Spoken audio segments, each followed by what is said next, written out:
að byrja á smá svona léttu, ekki komið sumar og léttu yfir öllum Einandi snjóri farinn og bara hérna, það bara fyrir að hugsa sumarlegin, sko. Nákvæmlega, ána með þetta, já. Og Lilja mætt og þú veist að hún er alveg solkin í kampaði. Já, ég veit það, ég þekki mína konur, sko. Já. Hér eru við með, sko, hérna, Blanc de Noir frá Le Clerc Brillant. Árgangavín frá 2016. Já. Velkomin Lilja Alfreðsdóttir. Takk fyrir. Já, takk fyrir. Kynningur, Hörður Ægisson, fyrir þeir sem eru að hlusta. 2016, það er tvennt sem gerist þá. Merkilegt. Það er annars vegar það að framstofnlokkar verður 100 ára. Já. Ég rétti mér. Já. Og hvað gerist meira? Ég fór í stjórnmál 2016. Það er rétt. Já, 10 ár. Þetta, hann styrir mér á kampænsfélaginu, hann hugsaði fyrir öllu þessu. Já, mér finnst það Þannig að flott við bara hjá honum, hérna, nei ekki. Vel gert. Þannig að þú er búin að vera hvað, 10 ár þar núna? Er hún í haust? Í stjórnmálum? Nei, vor. Í vor, já. Þarna komast Já, það voru kosningar haustið. Það voru svona höskuldar viðvörun. Já, alveg rétt. Og svo fór ég í stjórnmáli, muniðið, þarna. Varstu utanríkisráðherra? Var utanríkisráðherra í 9 mánuði og svo voru kosningar þarna haustið. Þegar þú varst utanríkisráðherra, þá hittið þú alvöru leiðtoga. Þú varst ekki bara hittir ykkur húsverði í Washington. Nei. Eins og núverandi ráðherra. Ég hitti einmitt Obama, 2 svar. Þannig alltaf eiginlega skemmtilegsta myndin sem ég man eftir Lilju, það var líklega fljótlega eftir að var stóra utanríkisráðherra. Ég veit hvað myndur þú að tala um. Það sem var rakst á Gordon Brown í einhverju flugvél. Já. Það myndin sem náðist var alveg stórkostleg. Ég veit það, þetta var hérna... Þegar ég á búlistyrti eiginlega að finna myndina. Já, ég veit það, ég hef eftir að koma með hana, sko. Hún er... Þessi... Þetta var hérna... Sjá hvað búlis, þeir eru fljótir að bregðast við. Frábærir, heldur betur maður. Það er alveg stærri en Gordon Brown, það sem er stendur í það. Ég var bara risastór þegar ég hitt hann vegna þess að við náðum því í gegn sem við vildum ná á sínum tíma. Já. Og ég var bara svona aðeins að fara yfir, ég var aðeins að fara yfir dæsimál, ég var bara að segja við hann, heyrðu, þetta er bara þannig að ef þú ætlar einhvern veginn að vanmeta þjóðina og tróða einhverju onni í kokið þá endar það venjulega ekki vel. Þú þarfst að hlusta á þjóðina og þið bara voruð ekki alveg bara fóruð illa með okkur með þessi hryðjuverkalög og það vildi bara þannig til að við vissum hvað við vorum að gera í næstu skrifum. Þetta var svona cirka það sem ég var að segja. Já. En mér stótrúld að mjög gaman aðstofumar það náði þessari mynd, sko. En já. Hvernig brást það við? Hann svona, þú veist, eitthvað malt í móin og reyna að skýra þeirra afstöðu. En það var þannig, get ég sagt ykkur, að ef ég man það rétt, Alistair Darling var fjármálaráðherra. En mér skilst að þetta hafi allt komið frá Gordon Brown á sínum tíma. Það er að segja til að hann hryðjuverkalögunum og annað slíkt. Þannig að ég menna, ég hef ekki hitt hann eftir þetta, þannig ég segi bara... Ég held að hann sé bara döðslegandi fyrir. Já, ég meina, hann bara, þú veist, hann þóri vist ekki að mæta hérna. Bara Reykjavík, nei, ég ætla ekki að mæta. Veit bara Lilja býður aftur. Já. Nei, þetta var skemmtileg upprifun. Já, þetta var vel. Það er bara hérna velgert Hörður og Búlis fyrir að finna myndina strax. Sko, velkomin aftur. Bara hér eru auðvitað veitingar frá kjötkompaníinu. Eins og það er að koma sumar, fólk að útskrifast og þá er tilvæglega að vesla þetta alls saman. Við erum með kampæn, við erum með smá léttar veitingar hérna líka frá Kalda. Þannig að ég sá að talandi sumar, ég sá að kom nýr frasi núna í vikunni, verðlækkun á sumar frá ríkisstjórninni. Enn eitt frasin. Það er búið að taka við af verðmætasköpun á haustinu. Já. Þannig að við erum þetta bættum við verðbólgu voru inn á milli, sko. En það er hérna, ég fór beintir í frumherja og sótti endurskoðuna með á þetta. Ég ætla ekki að Nei, við ræðum það aðeins betur eftir en það er ekki alveg að sjá í svona þessum verðbólguspám sem að vera að birtast að það sé von á verðlækkun á sumri. En það er einhvern veginn allir að lækka verð nema ríkið. Það er nú þess að við erum að segja. Það gengur ríkið er undanskilið. Einmitt. Koma þessu eftir. Ég var bara að setja endurskoðuna á þetta strax upp að þáttar. Nei ekki. Þeir voru alveg brjálarinn í frumherja. Hentum við með honum bara svo var að setja þetta á. Nýr formaður Framsóknar. Já. Lilja Alfreðsdóttir. Já. Bara aftur til hamingju með kjörið. Takk fyrir. Hvernig leggst í þig? Þetta leggst vel í mig. Já. Þetta eru þetta elsti og virtasti stjórnmálaflokkur landsins. En... Sagði hana fullri hóvær. Já, fullri. En ég menna, við erum í Brekku. Hvað er hann búið mörglu að segja?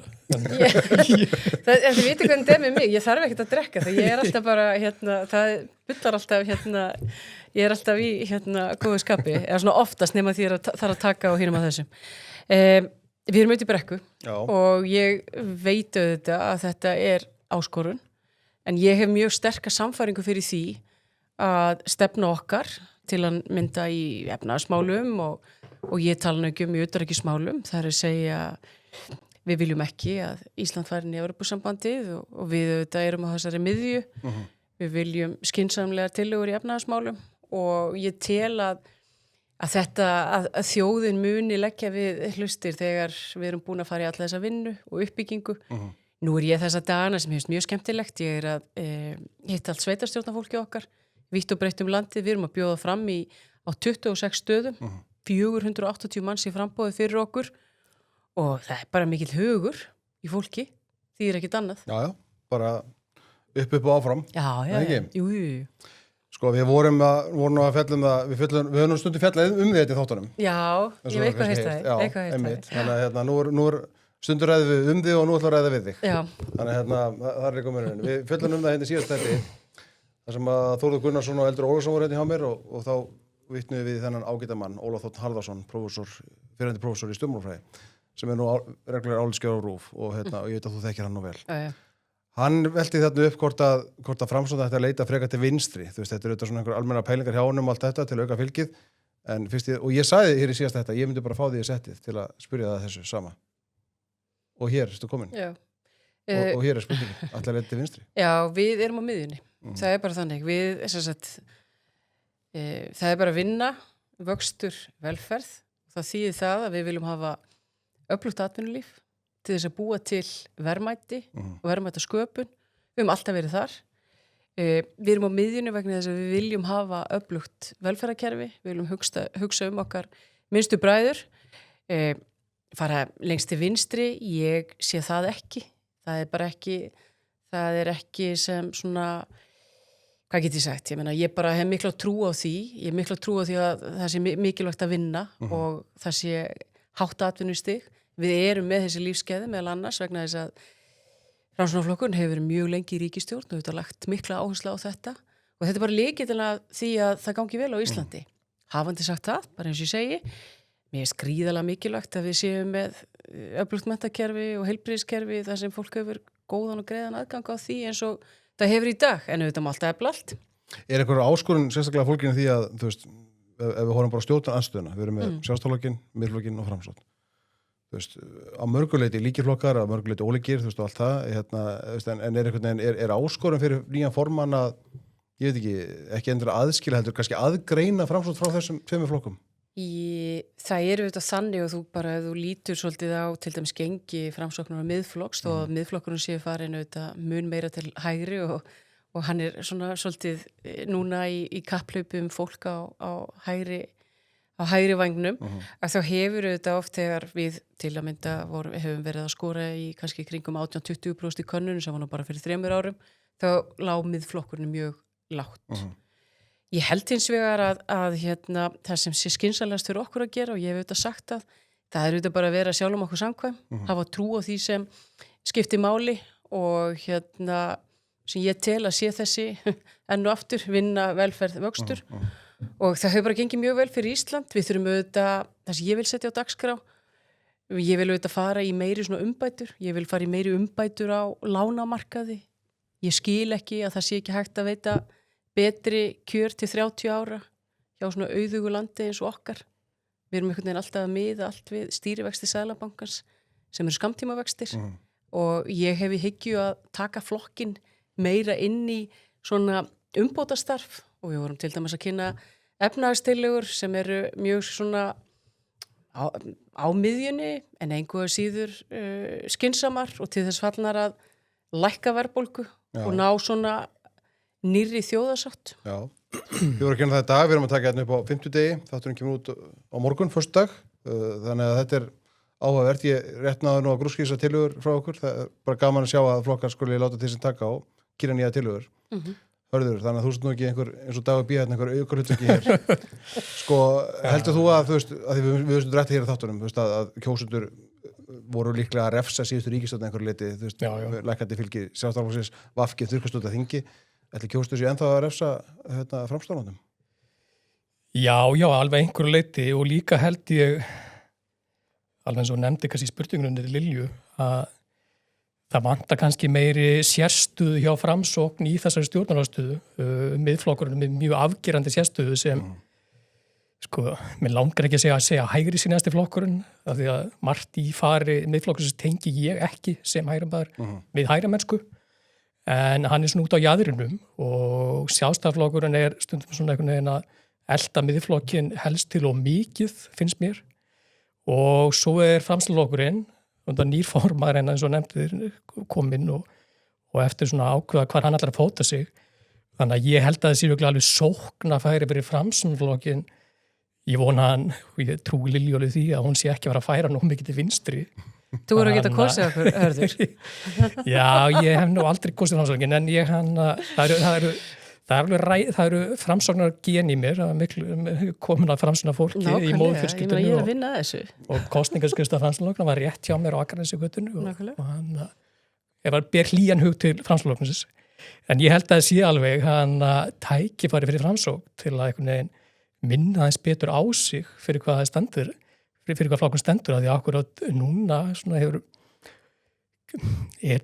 flokkurinn aldrei svona að svona mæta einhvern veginn afgangi í stjórnarandstöðun hefur ekki farið nægilega mikið fyrir honum og menn svona kannski eitthvað leiti og svona sjá ekki alveg fyrir hvað hann stendur fyrir en ég held að Lilja það kannski var að breytast núna, kannski breytist var fyrst að skrifa því kannski í dag Já, það er það sem við erum auðvitað að gera og þú verður auðvitað, stjórnmál eru auðvitað mjög heillandi að þessu leitinu til að þú getur látið tíðin taka með nýjum hugmyndum og þú þarft auðvitað að geta staðið fyrir þínar hugsjónir og hvernig þú ætlar einhvern veginn að leggja þitt að mörkum þannig að staða Íslands verði betri.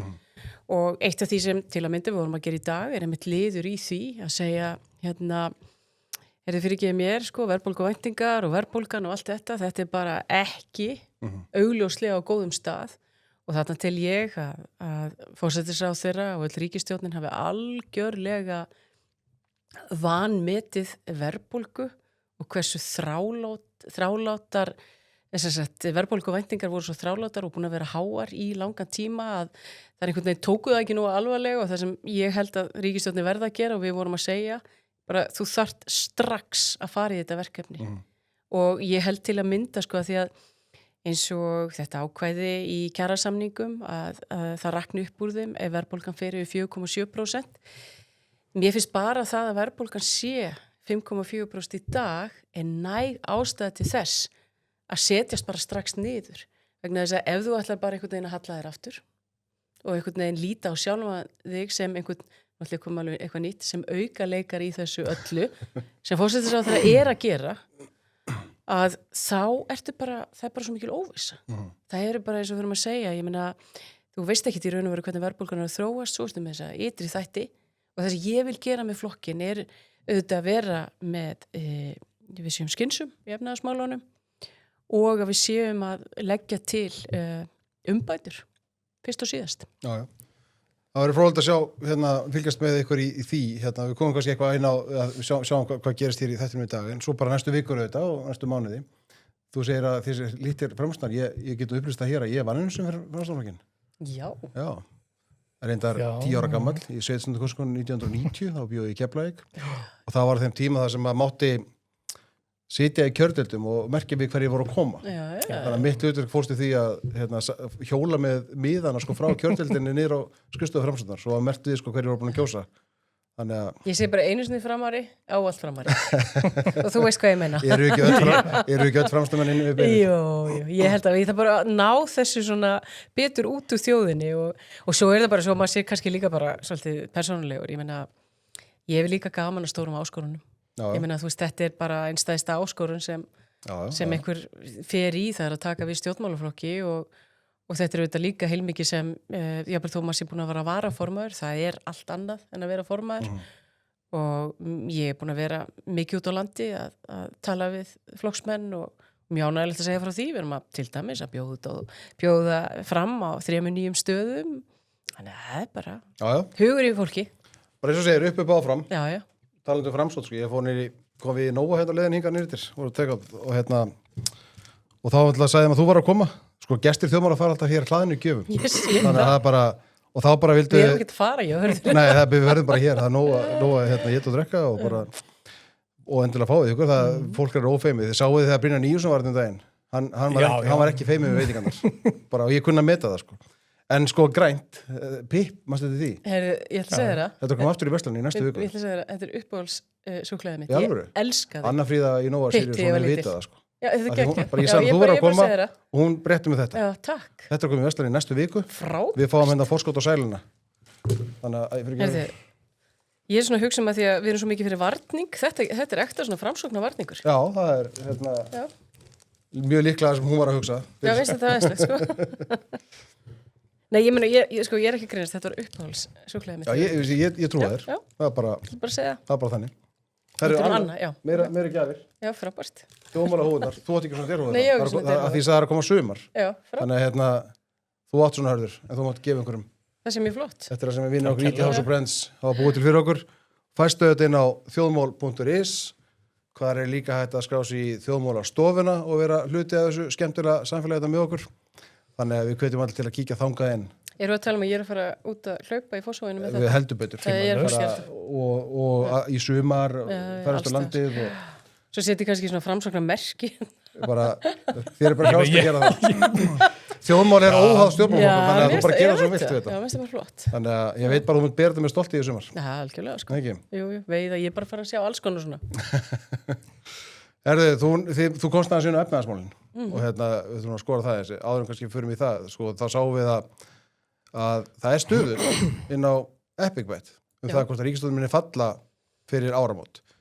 Það sem er áhugavert er það og rétt að fara með þetta er ekki auglýsing, heldur er þetta einu stöðullin hér í Íslandi stjórnmál, þannig að við ætlum að vitna í þetta að þessi stöðull var 5 fyrir viku síðan og hann fellur Já, Niður í 4. hvað breyttist á einni viku?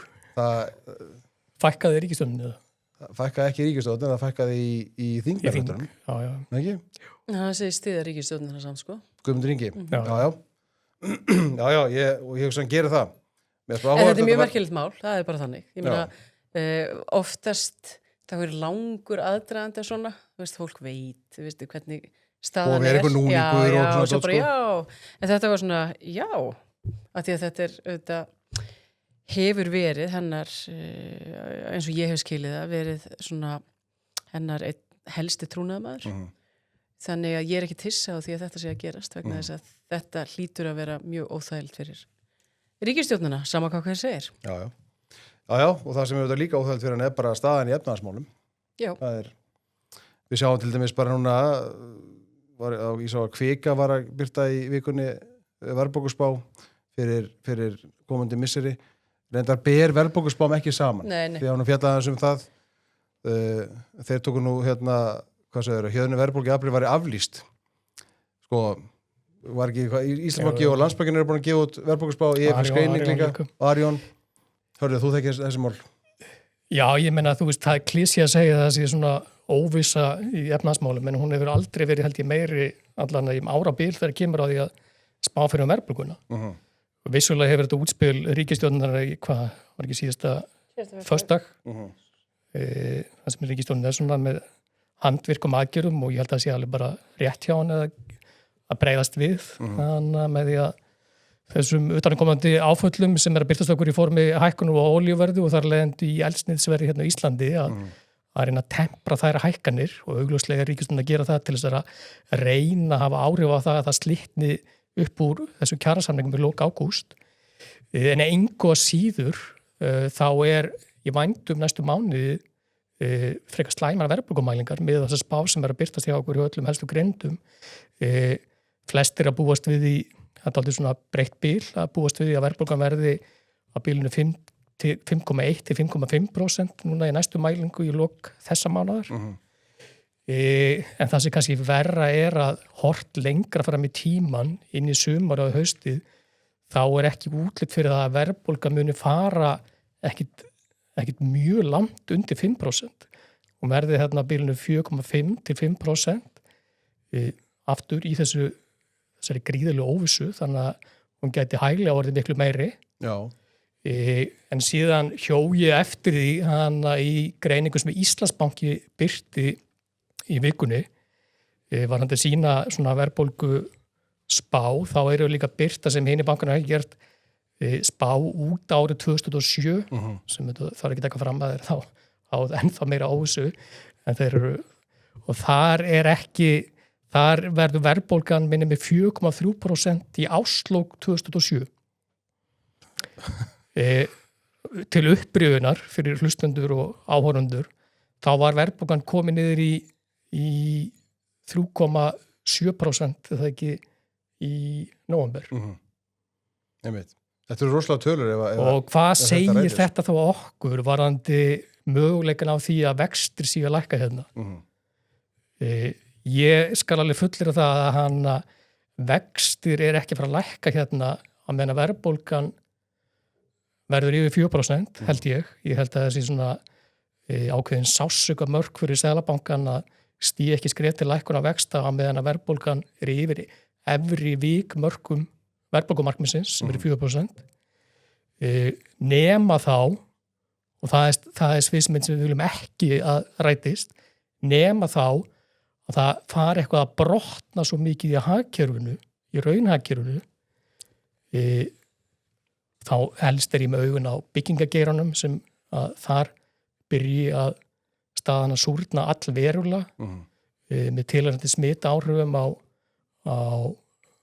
meðlans á fjármálakerfið í lánatöpu þar, en líka bara í því að í auknu atvinnuleysi og svo framvegis.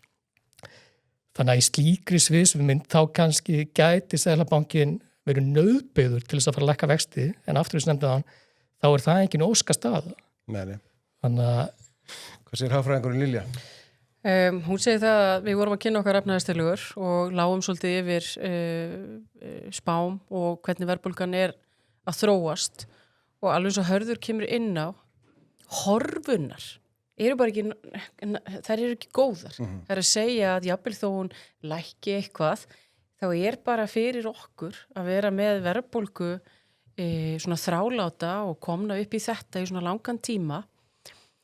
Þetta bara kosta þannig, þú ert með hvað verðtryggðan stabba, ríkissjós, verðtryggð bréf, hvað er þetta, 890 milljarðar eitthvað svoleiðis. Og bara það að lækka vexti, eða stýrivextir væru 100 punktum eða væru komnir bara, segjum við 6,5%, þá munar þetta ríkissjóð sko 10 milljarða. Og það sem mér finnst óþægilegt í þessari stöðu er að mér finnst einhvern veginn eins og þau séu bara, finnst það bara eðlilegt að verðbólgan sé svona há. En það sem er að gerast þetta er auðvitað byrjað að éta upp eigið fé fólks á heimilum, og ég meina verðtryggði stabbi heimilina er hann ekki 2000 milljarðar, ég minni það. Og samaskapi bara það að ná þessu niður 1% eru 20 milljarðar. Þess vegna er ég að segja, sko, það sem ég skil ekki alveg, og mér finnst þau vera svo, mér finnst þau bara kærulaus, svo ég bara segi það, að vera ekki einhvern veginn bara búin að setjast niður með öllum, af því að þetta hefur svo neikvæð áhrif, sérstaklega ungt fólk sem er nýkomið á markaðinn, sér einhvern veginn lánin sín, þeir er búin að vera að greiða af þessu, það er ekkert að gerast, og þetta hefur ekki bara neikvæð áhrif í dag, þetta hefur alveg neikvæð áhrif mögulega næstu 5 ári. Það verða allir miklu varkárari, bara, þú missir tökin svona á þessu, og það til að mynda, það sem mér fannst svolítið merkilegt, að fyrst einhvern veginn ætlaði ríkisstjórnin bara að segja, já, þetta er bara ein mæling. En þú kíkir bara aðeins á bak við tölunar, að þú ert bara búin að festa svolítið verðbólguvæntingar á þessum stað. Og þess að þarf miklu meira átak en að bara koma með eldsneytið. Þú þarft að í raun og vera með svona tímabundnar aðgerðir til þess að koma til móts við það sem er að gerast í Miðausturlöndum, þessir ytri þættir, en svo þarftu bara að fara alveg í grunninn á þjóðarsáttinni og fara íhuga álfuru kerfisbreytingar hérna til þess að Ísland sé samkeppnishæft varðandi fjármagn. Þetta samtal, sko, ég meina, það er alltaf ekki átt sér stað, af því að þvert á móti þá hefur öllum gagnrýnisröddum verið svara bara með útúrsnunding og skeytingi, sko, frá því haust. Þetta er eins og Lilja segir, sko, maður furðaði sig á því alveg frá því svona, alveg frá því lok síðasta árs, sérstaklega frá með desembermánuði og jafnvel lengra fyrir tíman. Þetta kæruleysi sem maður upplifði í viðbröðum ríkisstjórna við þessi stöðu sem var augljóslega teiknast upp fyrir augum allra. Og sumpart má sjá kannski að það sé að vera eitthvað breyting á því. Hún ekki nægjanleg og mikil að mínu viti. Kristrún að vísa til eitthvað samtals og funda sem hún eiga með aðilum vinnumarkaðins. Það gott, en það þarf að vera meira af því og það þarf að hugsa held ég aðeins stærri í því og gera sér grein fyrir að hlutinni geta þróast mjög hratt til þess verra. Mér langar að nefna eitt, að því svo Lilja nefnir réttilega hvað verðbólgu væntingarnar hafa þróast mjög hratt til þess verra á síðustu mánuðum. Og það að skila sér sko með beinum hætti út til meðal annars fjármagnskostnaðar fyrirtækja og ég var til að mynda bara í síðustu viku að ræða við svona meðalstóra verktaka sem í uppbyggingu hérna á stór höfuðborgarsvæðinu orðum það þannig og viðkomandi var að slá lán vegna uppbyggingu og íbúðum þar held í síðastliðu haust og það verið að taka framkvæmdarlán hjá þessum stóru bönkum og þetta er ekki hagstað kjör beint en þau taka þetta bara miða markaðanum og það verið að til að mynda vera miða við ákveðu álag ofan á vexti í ríkisskuldabréfaflokknum overtrúum á gjalddaga 2031, RB31 frá því að viðkomandi sló þetta lán í nóvember í fyrra þá hafa vextir á þessum tiltekna flokki út af því að verðbólguvæntingar hafa rokið upp meira en 100 púnta. Þannig að ef þú ert með kannski milljarðkróna lán þarna undir þá eru vextir af þessu milljarðkróna láni sem vorst að greiða til viðskiptabankans búin að hækka meira en 100 milljónir á grundvelli. Og þetta smitast út í augljóslega í það verðlag sem þegar þessar íbúðir verða fullbúnar og seldar einstaklingum eða síðan meir. Þannig að þetta er svona beinu áhrifin.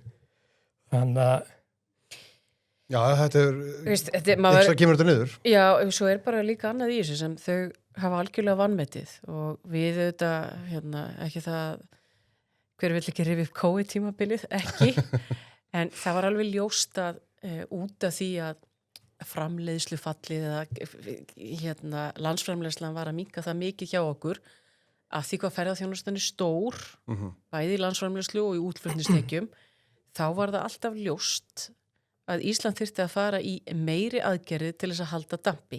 Að sama skapi þá er hinn flöturinn á því að því að þú ert að setja þó við hefum nú ekki farið í magnmynda í hlutinu eða neitt slíkt, en ég menna vextir fóru mjög lágt og svo kemur ríkissjóður inn í að það væru þá fleiri krónur að elda, þú veist, hvert glas eða hvað getur sagt. En þá þurftu við auðvitað líka og ég bara, og það er ekkert leyndarmál, ég vildi fara aggressívera í það að ná þessu niður, rætt og örugglega, út af því að verðbólguvæntingar eru kjölfesta þeirra á Íslandi. Hún er bara í sögulegu samhengi, hún er verri, að því að við þurftum að kljást við verri verðbólgu. Þess þá heldur, akkurat núna, að því að þú mistir þetta frá þér, það þýðir ekkert að vera að tala um eitthvað plan. Planið er búið. Við bara sjáum það sjá allir það. Og þá verðuru, þú ert þá bara, þú ert rosalega hrifin af þessu orði plan, þá verður bara að setja á stað nýtt plan. Af því að hitt er ekki að virka og það sjá það allir og það sem gerist líka, óvissan bara magnast. Og svo setur þú líka nýjan óvissu þátt, þjóðaratkvæðagreiðsla. Ekkert smá mál. Og hvað gerist þá fyrir til að mynda atvinnugreinar sem eru reiða sér mikið á til að mynda auðlindir. Hvað gerir þau að stýra þar? Ætlar að fara einhver rosa fjárfestingar? Ekki þessar óvissu. Nei, þú bara gerir það ekki. Þannig að þetta verður allt svona flóknara. Það verður náttúrulega eina af þessum tillögum sem voru kynntar, þetta er svo sem ekki kynntar í síðasta föstudag, ekki þessi tillaga sem ég var að vísa inn, en hún kom núna í vikunni það að það ætti að veita ráðherra heimild til að stýra eldsneytisverði.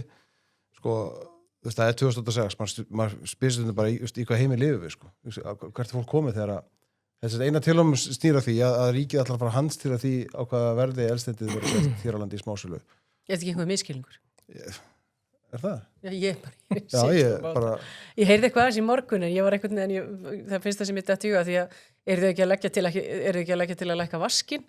En hvernig Og ætla náttúrulega síðan að borga samkeppniseftirlitinu til að tryggja það að verðlækkunin skýrir sig til neytanda. Þú veist, það er einhvern veginn verið alltaf að varpa ábyrgðin yfir á fyrirtækin í þessu öllu saman, sko. Þú veist, Mér finnst þetta bara að vera rauður þráðurinn í öllu sem kemur frá Viðreisn. Þú veist, þau treysta ekki atvinnulífinu og viðkvæði þeirra er alltaf að það þurfi einhvern veginn að bæta hjá kerfinu til þess að hafa eftirlit með atvinnulífinu og þetta er bara svona skýr birtingamynd þess. Ég var að rífa upp það í samtali við einni í dag sem við kannski ræðum betur eftir í kringum bankasamrunum sem varð ekki. Á fundi sem var haldinn fyrir svona ári síðan hjá samtökum fyrirtæki fjármálaþjónustu þar sem var meðalans að vera að ræðum samkeppni á bankamarkaði og í því pallborðu var að meðalans Þorbjörg sem flesti þekki sem Oppu, dómsmálaráðherra Oppa dóm. Já. og þá var hennar svar við því hvernig mætti efla samkeppni á bankamarkaði, það var að styrkja samkeppniseftirlitið. Þannig að það er alveg sama hvar er stíinu við fæti, hvort sem að sé að dagvörumarkaði eða matvælamarkaði eða eldsneytismarkaði eða bankamarkaði. Það er aldrei það að einhvern veginn að reyna að fókusur það að búa til sanngjarna umgjörð í kringum starfsemi fyrirtækja, fyrirsjáleika, kom ekki með skattlagningu með 6 mánaða fyrirvara eða svo lengi mætti áfram telja. Heldur svarið alltaf, við slum setja meiri peninga í einhver eftirlitsstofnun til að hafa eftirlit með atvinnulífinu. Mér finnst þetta ekki vera til sóma fyrir flokk sem á einhverju hátíðstöðum er alltaf að kalla sig sem einhvern svona borgarlega sinnaða miðju hægri sinnaða flokk. Frjálslynda flokk. Þetta er svo mikið þvæla. Þegar allir, við ræðum það kannski betur eftir, þegar allir sjá það að flokkurinn stendur bara fyrir eitt málefni. ESB. Já. Hvernig varst þér þetta? Nei, það var mjög gott syng. Það var bara... En má ég að koma inn í þetta? Voru við næfið það? Já, það bara, veist bara hvernig er. En það er annað í þessu sem mér finnst líka mjög alvarlegt og það er umræðan verðmætasköpun og umræðan hagvöxt. Hagvöxtur er mjög eftirsóknarverður. Það vilja öll ríki vaksa og auka verðmætasköpun og velferð. Það sem mér hefur fundist mjög sérkennilegt, það er hvernig forsætisráðherra er alltaf að tala hagvöxt per mann. Já. Og segir... Þetta er einhver frasa sem að hún og hennar fylgitungl hafa verið að nota síðustu og þetta er bara einhvern veginn, það gengur allt út á þetta. Og ég og einhverju nokkur hefum verið að aðtjóða bara, stenst þetta? Stenst það að hér hafa ekki verið neitt hagvöxtur að við séum vel undir meðalagi? Við erum ekkert vel undir meðalagi. Það er bara ekki rétt. Og svo er annað í þessu, er að það sem Hagstofan hefur ekki, hún hefur átt í erfiðleikum með, við vitum mjög vel hvað eru margir inn í landi, eða hvað eru margir sem koma til landsins, en við erum ekki með eins góðar upplýsingar brottflutta, sem þýðir það að mælikvarðin á því hvernig þú ert að reikna þetta, hann er ekki eins áræðilegur. Ég nefni þetta bara vegna þess að það fer ekki einhvern veginn saman að vera með einar hæstu þjóðatekjur á mann í núna í 15 ár eða svo og það sé bara ekkert að frétta þeirna. Það er einhvern veginn hluta af gaslýsinguna. Það er bara að skamma okkur. Sem er notaður aftur eins og það er bara ekkert verið að frétta þetta síðustu 10 árin, sko. Nei, þetta er búið þessum tvennt, að laga ríkisfjármálin og auka hagvöxt á mann. Sem þau höfðu notabenni bara geta klárað ef þau haldið sér við, fjárlögin okkar, 25, þau höfðu verið komin í afgang. Þau höfðu verið komin í afgang vegna þess að það kom tekið auki, ég maður þetta rétt upp á rúma 60-70 miljardar. 80 miljardar. Já, 80 miljardar. Og það hefðu geta verið, já, að því að það var halli upp á 63, tekið auki upp á 80, þau haldið sér við þetta, þau hefðu verið komin strax í afgang, og ef þú hefðu verið komin í það, þá hefðu geta byggt ofan á það til þess að ná verðbólguvæntingunum niður, að því að svo er annað í þessu.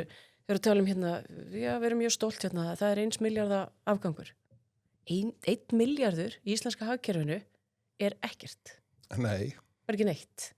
Og ekki af, hvað áætlu útgilda næsta ári heldur 1700 milljarðar, þannig að þetta eru 0,0% eða eitthvað. En þetta hugtak hagvöxtur á mann, ég man ekki eftir að þú veist, Þetta þekkist ekki í umræðinu, hefur ekki þekkst í Ég man að umræðinu. það svona, þangað til fyrir svona árið síðan, það man maður ekki eftir því, það er oft verið að brytta upp á þessu hugtaki umræðinni og þetta er svo, ég myndi segja þetta er svo óheiðarlega nálgun á þeim hvernig við kynna þetta og hann þetta gert að ásettur á því til þess að reyna að varpa fram þeirri myndeikunin að hér sé búið að vera eins og Lilja segir og þú gíslið Sjáu það bara ekki. allt í kalda kóli hérna meira að minna undanferðin hartnar áratug og fólk hafi raunur ekkit lífskjör fólks hafi ekkit batnað á þessum tíma það er bara þetta ekki rétt og ósanngjarnt að segja það en eðlilegi mælikvarði á það til þess að skoða hvernig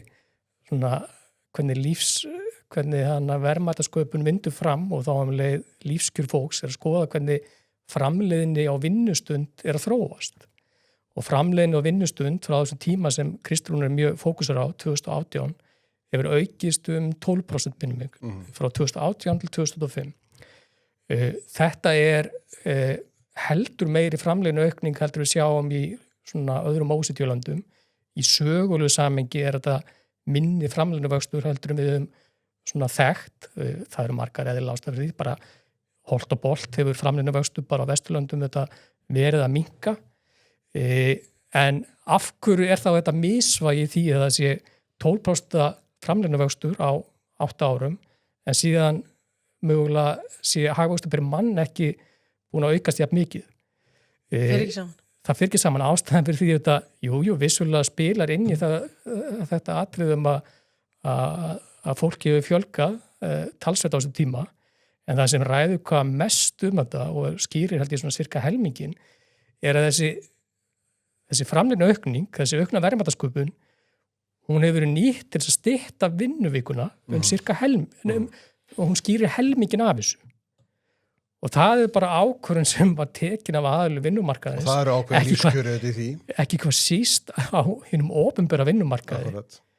Og það er ástæðan. Og er Kristrún til að ræða það frekar heldur en að stilla sig upp þannig að hagvöxtur per mann hafi ekki aukist. Ég er ekki þess að vilja það. Það vilja beina spjótanum sinum að því að heyrðu, það er kannski gengum skrefin og langt í að stytta vinnuvikuna. Vinnuvikuna í Íslandi er eins og stystar sem þekkist í Evrópu.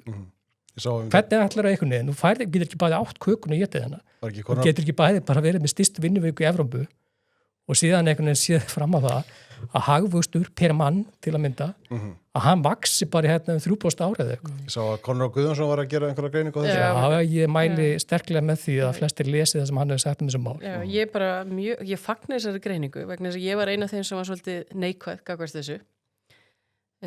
Meðal annars vegna þess að við vorum að fara þá inn í tímabil sem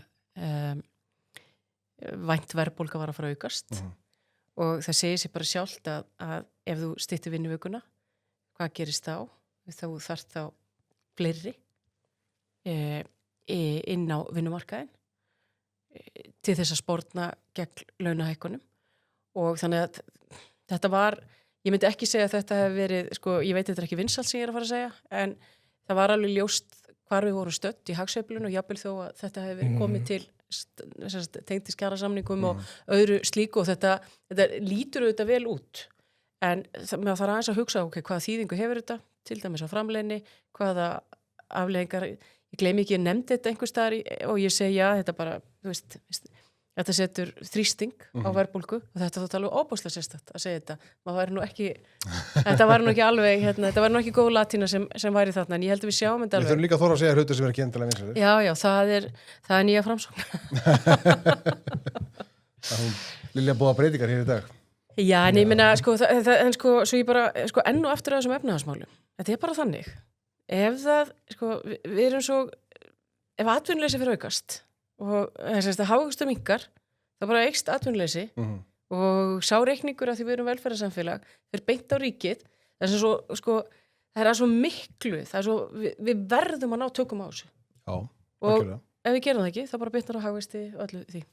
Við sögum hér daginn í þætti þá vorum við að tala um amperastöðunar að þú var greinilega með góðan straum þá varstu náttúrulega að verða formaður og við sáum þannig bara í vikunni að þú varst að fljóta svara ríkisstjórninni þessum tillögum þeirra var ekki eitthvað fréttstrakar sem voru með það þar sem þú sagðir að hvað sagður að loksins við ekki til fórstjóðara vandan, við erum náttúrulega búin að reykja þetta aðeins hér, en það er bara flott að þú varst fljóti svara hana.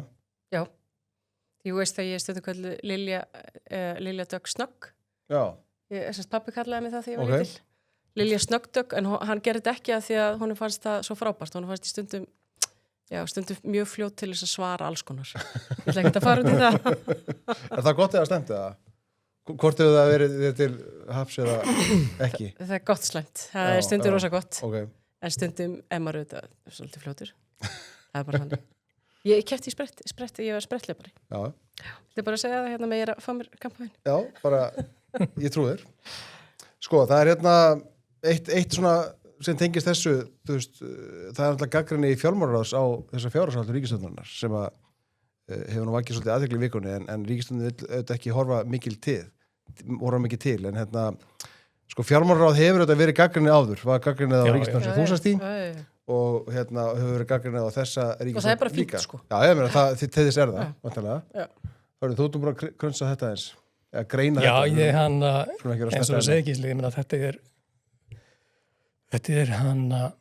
alla jafna mjög gagnrýni plagg sem kemur árlega út frá fjármálaráði og ég held að það hefur bara það beinlist að hlutverk að rýna með mjög gagnrýnum augum í fjármálaáætlun ríkisstjórnar hverju sinni og mínu viti er þetta yfirleitt bara það besta sem birtist á hverju ári fyrir það fólk sem hefur áhuga að rýna í stöðu efnahagsmála. Get ekki beðið eftir greiningu fjármálaráðs. Já, þannig að síðasta helgi fór í þetta.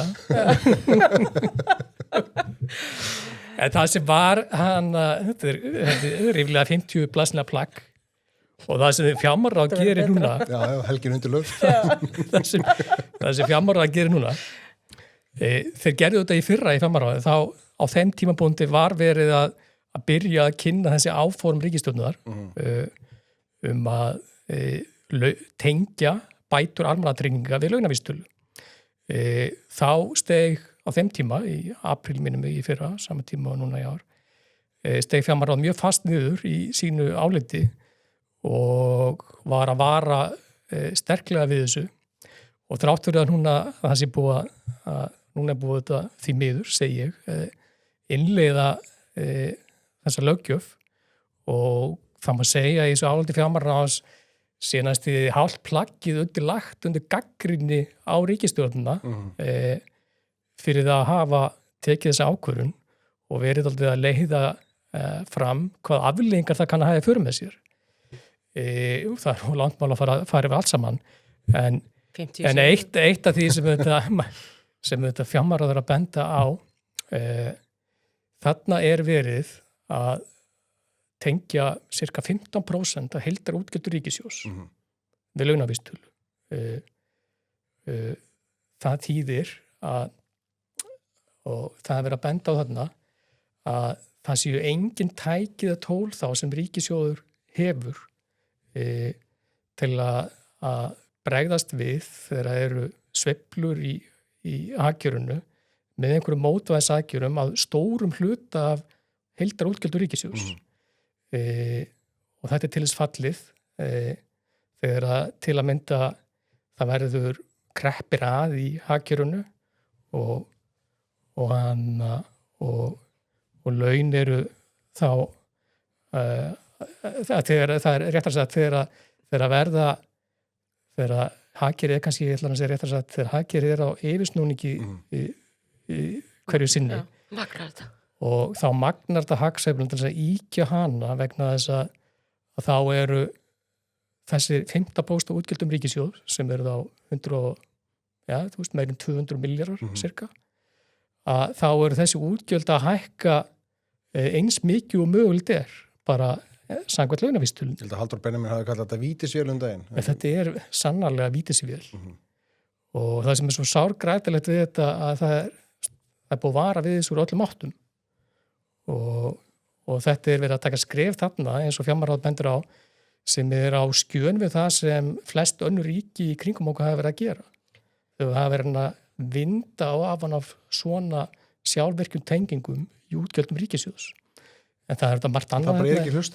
Nei, það er margt annað. Það er líka að vera að benda á að þið vorum að tala þannig svakalega 1 milljarðs króna afgang sem er verið að stefna á næsta ári og satt með sig að þú veist þú veist, maður ekki miklar væntingar til þess að það muni takast en gott og vel og ég held að skipti engu máli í stóra samhenginu og það mögulega Kristrún munu líða eitthvað betur með það að geta hann hreikt sér að því þegar það gerist en þá þetta er fjármálaráð að segja þarna rétt eins og stjórnendur Seðlabankans sögðu á síðasta peningastefnu fundi að það skiptir ekki neinu máli í stóra samhenginu og fjármálaráð að segja að það skiptir máli er hvort að ríkið sé að leggjast að sveif með að íta undir eftirspurn í hagkerfinu og fjármálaráður líka benda á það að þið er búin að ræða hérna verðbólguvæntingar að það sem ríkið getur gert spila hlutverk í þegar kemur að því að ná niður verðbólgu er fyrst og fremst þegar lítur á verðbólguvæntingum og það er ekki að sjá að fjármálaráð telja að ríkisstjórnin sé að gera mikið í þeim efnum. Nei. Og það er einmitt það sem ég er að koma að því að þú segir bara, heyrðu, hérna við ætlum ekki bara að flýta okkur, við bara, þú veist, það er langt í haustið. Það er einmitt ekki langt í haustið út af væntingum sem eru á markaði og þú verður að reyna að vera eins og þú mögulega getur og þess vegna nú verður það að borga okkur fyrir að vera í vinnunni. Þú verður að vera aðeins að reyna að sjá aðeins hvað er að gerast og ég segi bara þetta sem fjármálaráð var að vara við, þetta er einn kostnaðarliðurinn við Evrópusambandið. Já. Og af hverju segi ég það? Jú, vegna þess að það er alveg augljóst að Inga Sæland og hennar flokkur er alfarið á móti því að fara í Evrópusambandið. Það þurfti að kaupa stuðningi það. Já, ég ætla að koma með þá kenningu, Obba Dóm getur mótmælti að segja og hún hefur áhuga á því, en þetta er bara partur svolítið það sem við erum stödd og svo er líka annað í þessu, sama fólk og gerir þetta, þeim finnst mjög sniðugt að við tökum upp evru og hvað gerir það þá? Það gerir okkur enn erfiðara kleift fyrir að taka á hagsveiflum og sumir halda einhvern veginn bara hagsveiflur fari að við förum í Evrópusambandið. Þú getur ekki breytt grunngerð einhvers hagkerfis sem byggir á auðlindum í útflutning og einhvern veginn bara að því að við förum í Evrópusambandið. Það gerist ekki. Það kann að vera að hagvöxtur lækki að því að við höfum minni tæki og tól og við höfum að taka þetta gegnum atvinnuleysi en þú getur ekki fengið bara stöðuleika og einhvern veginn, að því að þá er þetta skipt öll að hagkerfunu út. Já. Þetta vita þau. Er það? Já, Er það? Er eitt af það sem líka bent í fjármálaráði, þú veist, hvert er tilefni þess að vera að setja þessu lög? Tilefni er þessi mantra sem er komið frá flokki fólksins undanfarin ár að það hefur orðið eitthvað kjara gliðnun. Það að segja að kjör öryrkja hafi hlutastlega fæst svo mikið aftur úr kjörum fólks á vinnumarkaði. Og þarna er bara, ég sé þannig að búin sem búið varpað upp á skjáðanana sem er bein fyrirsögn úr skýslunni, fátt bendir til kjara gliðnunar. Og þarna eru birtar myndir í skýslunni þar sem sína bara að þetta nær engri átt. Þvert á móti hafa kjör, það er tekjur sem hann öryrkir að hafa fengið frá minnum við 2015 eða 16 til 2024 eða 5 hafa vaxið hraðar heldur en ráðstöfunartekjur fólks á vinnumarkaði. Það er oft búið að segja. Já. En ég ætla að segja það er einn hópur sem er þarna undir sem hefur haft það kannski ekki nógu gott að þetta eru oft konur sem eru fæddar í kringum þetta eru mjög eldri konur sem eru kannski fæddar í kringum 1940 fóru aldrei á vinnumarkaðin og hafa lítil réttindi. Það er þátt að bregðast í því. Sko. Það er það sem ég hefði alltaf viljað gera og ég veit að það voru tekin ákveðin skref á sínu tíma en þetta er kannski sá hópur sem hefur orðið útundan og þá vil ég bara ná utan hann sem slíkan. Það er nákvæmlega sem fjármálaráð segir í þessu, bara eins og Lilja lýsir, fjármálaráð segir það var að bregðast við sértæku vanda með almennum risastórum aðgerðum. Bara stærstu aðgerðum á útgjaldahlið ríkissjóðs árabil. Já. og einhvern tímann Maður munum var rosalega Svo það- bjarsýtt í þetta. En það er bara, þú veist, það er allan þá bara, það er búið að vara við þessu, það liggur þá bara skjálfest að hálfu eða allra sem hafa tjáð sem þetta mál.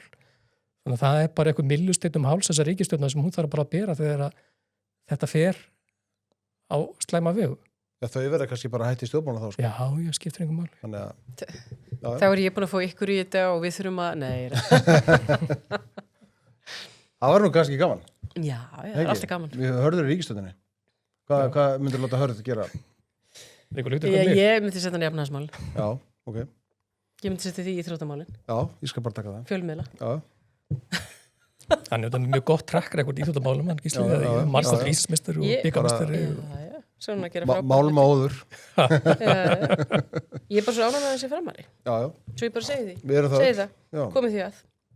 Ertu á rafmagnsbíl eða? Að því ég var að Já. vísa henni, eða það? Já. Já, það var þetta kjörufrétti hérna, þessi ampastöð. Já, það ekki. Þurfum að græða það. Já. Herðu, síðan erum við með annar lið sem að við köllum hérna viðmælendur stíga á svið eða fara út á völl eða hvað sem við vilja gera í góðum skóm frá Ekko. Þá höfum við boðið viðmælendum að bara, ég er bara kallað eftir því að viðmælendur komi sjálfur með eitthvað til að ræða í þáttunum. Bara minna það að Ekko bíómskotnir þeir eru afslutur til 22. apríl, þannig að hvetjum allir til að kíkja þangað í Ekko búðunar og á vefverslunina 20% afslutur þar. Hvað ætti þið að ég fekk mér svona skóðum daginn sjálfur, bara ákvað að mæta með þá. Já, Þeir eru glæsilega skór. Ekki? Gore-Tex, ég ætla að fara upp bólósvelli að þessu. Þetta eru göturskór en þeir eiga samt að duga það. Þannig að þið munið, ég mun senda ykkur mynd þaðan í sumar. Já, með húna. Vitið til, með húna sjálfsögðu. Já, já. Og pippi í vasanum. Nákvæmlega. Og kaldra. Grænt. Bara allt saman. Alltaf Kjötkompani. grænar. Og flöskuna. Hvað bjóðu upp á? Hvað ætli það? Á ég að byrja? Já. Ég var að þess að hugsa mín í dag, hann ætlaði að varpa upp á skjáin, strákar. Ég hugsaði því að sá fæslu hjá D.B. Eggertsinni, vinni Lilju. Við erum samtíða úr breiðartíma Já, þannig ég vissi það. og MR.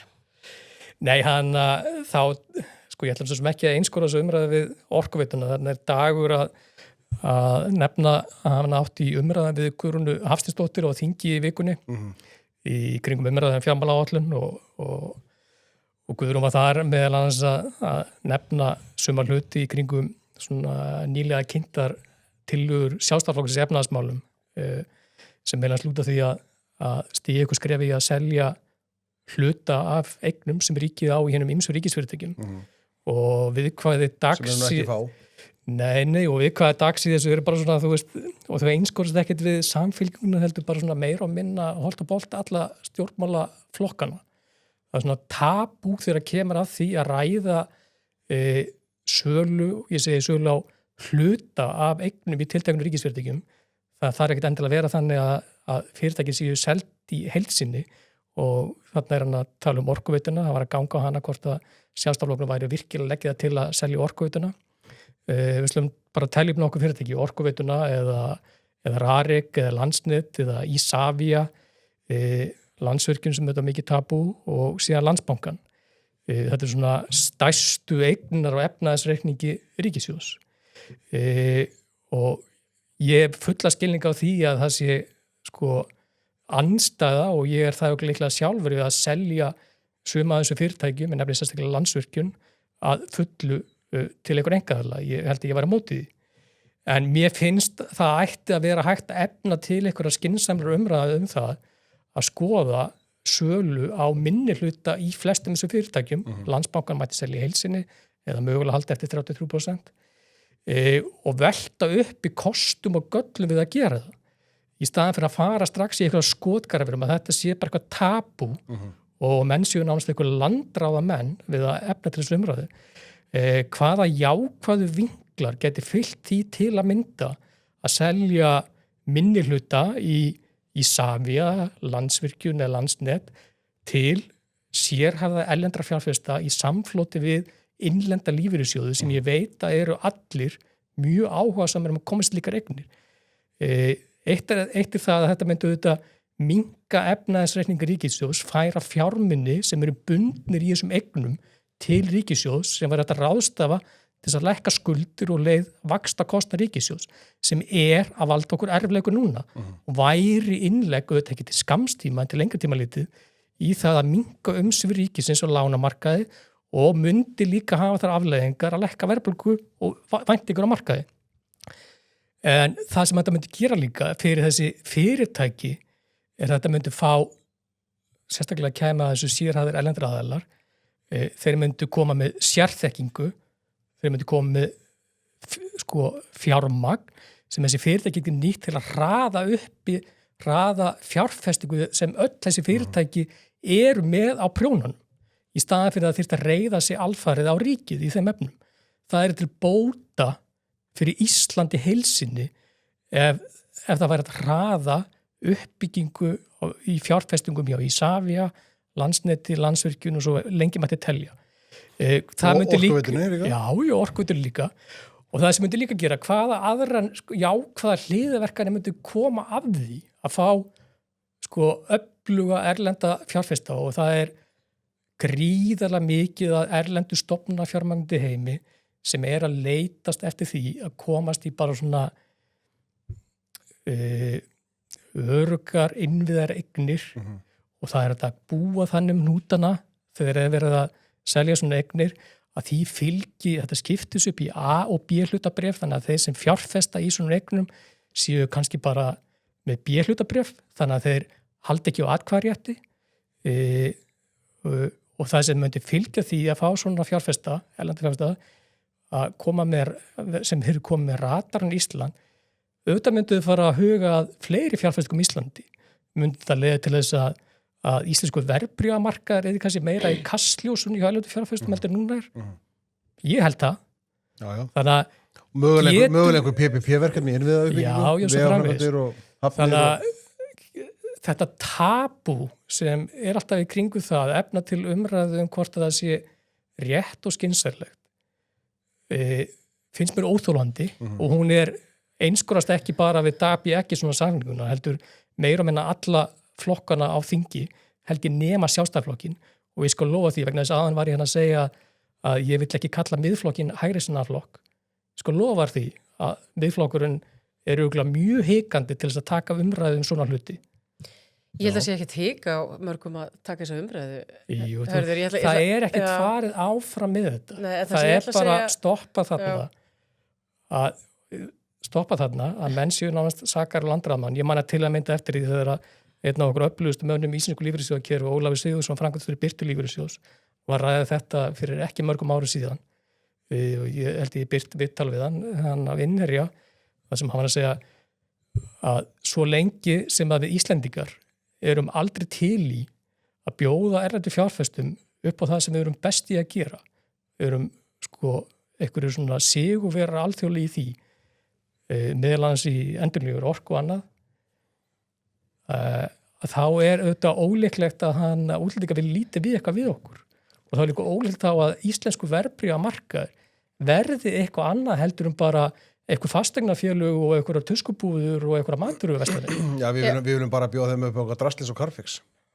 Já, En kannski, bara aðeins koma inn í þetta, ég meina, ég hef verið á þeirri... Þú er bara sammálusötu, það sem mér finnst bara mjög miklu máli skipta að þau fyrirtæki sem byggja afkomu sína og eru á, nánast á einokunarmarkaði og eru að selja orku á einokunarmarkaði og eru að selja og verðið á orku lágt vegna þess að við erum bara mjög góð í því að framleiða orku, hvort sem fallvötnin, jarðvarminn eða annað, að ég tel bara að ég bara sé ekki alveg samkeppnina, svo ég bara sé alveg hreinskilina á þessu markaði og ekki bara það heldur vegna þess að þetta alveg, það alveg rétt sem Hörður að segja og það sem Ólafur að segja að það sem hefur aftrað erlendu fjárfestingum inn í íslenskt hagkerfi enn og aftur.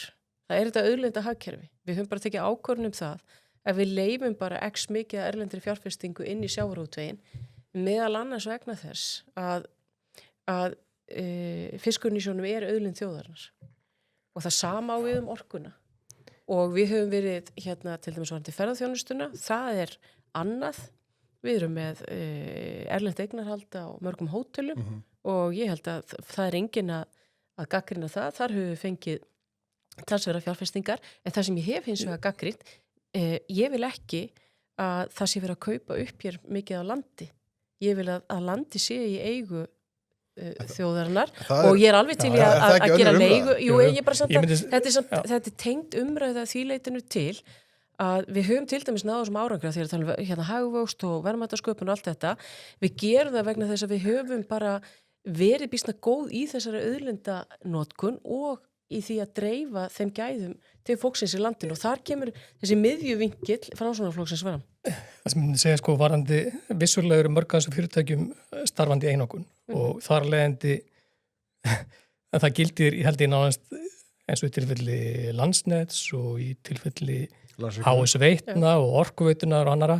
Það er löggjöf sem gildir einhverja leifða arðsemi þessara fyrirtækja vegna þess að það ætti ekkit í grundvallaturum að breytast við það að þótt að það kæmi einhverjur íslenski lífeyrissjóður í samfloti með einhverjum sérhæðum öflugum erlendu fjárfestum sem myndi eignast minni hluta nótabeðni í þessu fyrirtækjum og það væri hægt að búa þannig hnútana að því ég deila alveg þeim atriðum sem Lilja er að segja varandi mikilvæg þess að Ísland missi ekki yfir á orkuauðlundum eða sjávarútvegsauðlundum annað. Þess vegna held ég að allir er sammála því að þetta búið þannig hnútana í kringum slíka fjárfestingu að slíkir aðalar myndi ekki geta haft einhvern veginn þannig tök á þessu fyrirtækjum að það væri eitthvað tvísun og það er að gera það með eins og ég nefndi áðan varandi skorður á því hvað fylgir eignarhaldinu. Má ég nefna eitt í þessu, bara aðeins kom inn í þetta, ég ætla bara að nefna það, þegar vorum að fást við fjármálarunnið, hvað vildu kröfuhafarnir helst fá sem veð?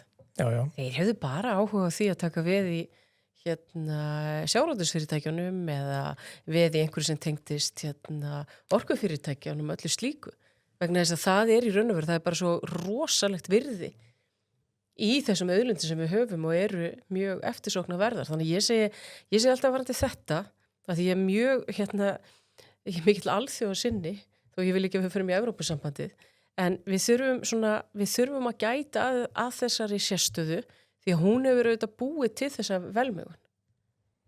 Og mér finnst bara eins og varðandi orkuna ég bara halda Landsvirkjunu í eigu þjóðarinnar. En ég held að sé samt að þetta gera margt mun betur, ég ætla ekki að horfa fram hjá því.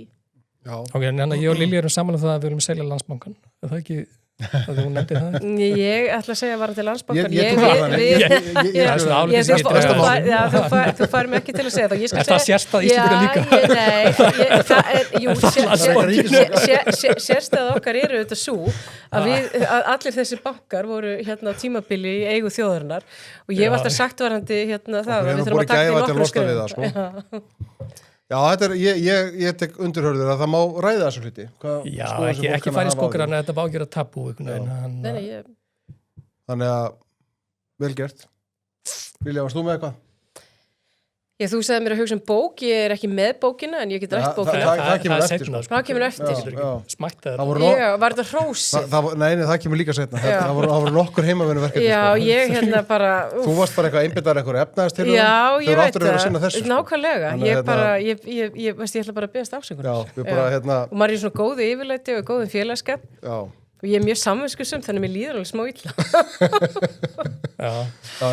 Og fjælst þessu prófi. Já, ekki segja þetta. En ok, við hljótum svo að bjóða þær aftur. En takk fyrir komin í dag. Það er nóg eftir að ræða. Herði, rétt aðeins ESB, því við erum aðeins búin að fjalla það. Það eru 2 mál sem við langum til að koma örstuð inn á. Varandi það. Það var annars vegar þessi, ég ætla að segja bara undarlega frétt sem byrtist á vef utanríkisráðuneytisins í gær á miðvikudegi. Skemmtileg fyrirsögn. Já. Fyrst ykkur eins og ráðherrann sjálfur hafi eitthvað komið að þessu? Við hafandi starfaði fréttum, er þetta svona grípandi fyrirsögn sem fyrirsögn er Íslendinga vilja rækta alþjóðasamstarf? Heitir þetta ekki bara afvegaleiðing?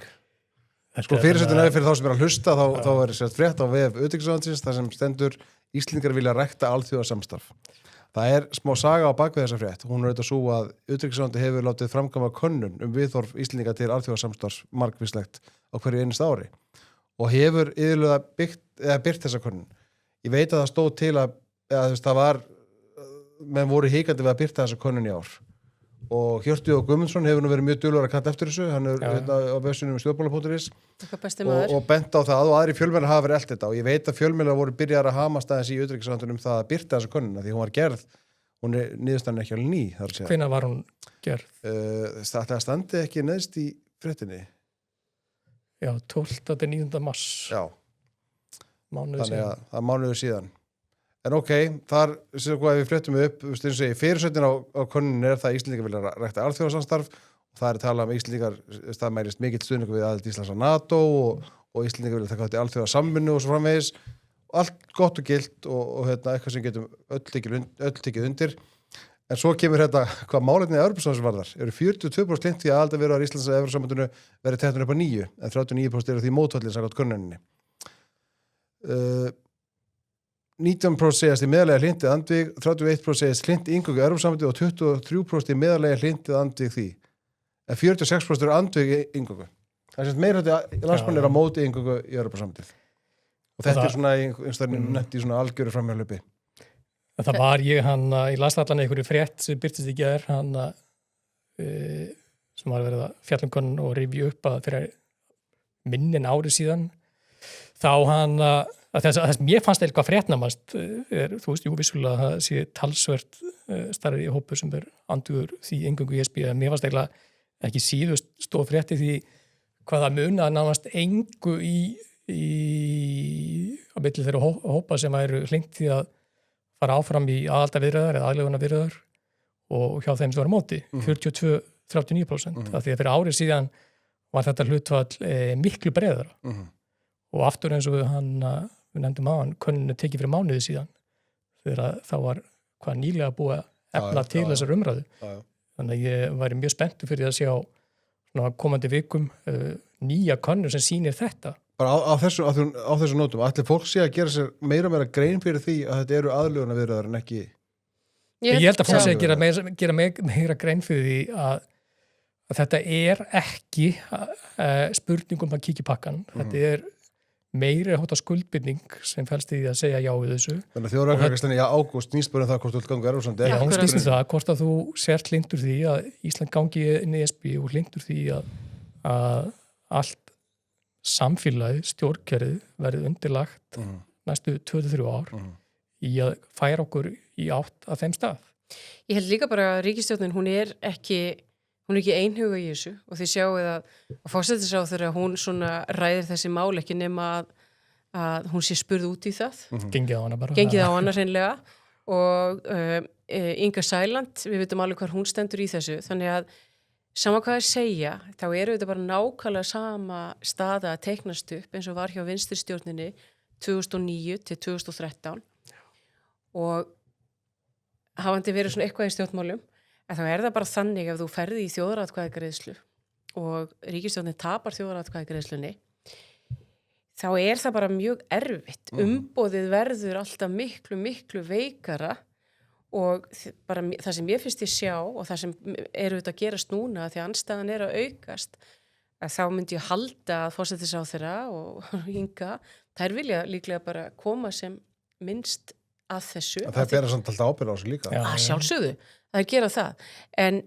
En þær muni fjarlægast því meira sem einhvern veginn þegar andstæðan hefur aukast, því erfiðara er þetta og þið bara sjá á þessari fyrirsögn. Haldið þegar utanríkisráðherra hafi ekki viljað frekar að það væri stór aukinn stuðningur við það sem hún er að berjast fyrir, að auðvita. Og þannig að þetta er auðvitað bara merki þess að utanríkisráðherra, hún hefur ekki þann pólitíska stuðning ríkisstjórnarinnar sem hún situr í til þess að taka þetta mál lengra. Og ég bara vitna í það að þetta er ekkert eins og hvað annar mál, þetta er ekkert eitthvað svona mál sem herðu, ég ekki bara að kanna hvort við viljum leggja þessa raflínu yfir í sveitarstjórnarkosningum, þetta er miklu meira mál vegna þess að þetta eru líka skilaboð til heimsins. Heyrðu, hvað er að gerast hjá okkur og hvort að við séum að breyta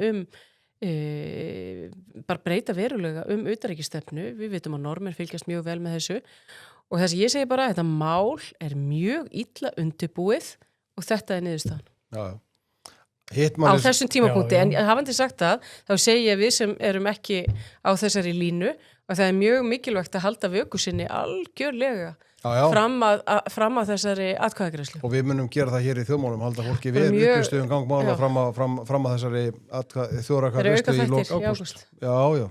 Við erum búin að fjalla þetta í nokkur þáttum og við erum standað fyrir upplýstu umræðu. Það er alltaf að vera, sko, eitt frasin sem að Þorgerður Katrín og svona hennar fylgifiskar nota er það að það sé upplýsinga óreiða og það sé áróður í gangi og allt þetta. Bend aldrei á hvað það er, sko. En það má ekki ræða þessi mál nema menn séu hlintið í, sko. Við sáum á Þorsteinn Pálsson, við rifjum þau upp hér í síðasta þætti, hann er að gagnrýna forstjóra sem hafa skrifað eða tjáð þessi mál. Hann er auðvitað mótbyrna ekki forstjóra sem að, sko, eru fylgjandi aðeins. Nei. Núna var landkjörstjórn að gagnrýna hvernig spurningin er orðið. Það við Þorsteinn Pálsson í hana, sko, hann er einhverju paniki í kallinn, sko. Þannig að það er alls konar hlutir sem eru í gangi þannig. Já, Nei, já. og mér finnst það líka bara, þegar einhvern veginn sagt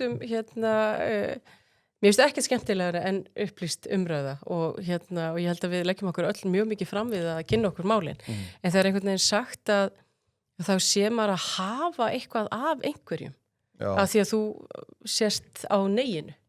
Það er að þú veist að eins og Þorgerður er að stilla þessu upp að það hafi hvað sagði hann í þessari grein? Að í greininu sem byrstist held ég 1. eða 2. apríl í Morgunblaðinu að það myndi hafa alvarlegar afleiðingar eða afdrifaríkar afleiðingar í för með sér. Ég veit. Ég kann ekki að meta það þegar verið að stilla fólki svona upp í vegg og þetta minnir mér svona á einhvern veginn ef við myndum ekki samþykja iSave þá væru við bara í rosalega miklu vandamálum og allt þetta.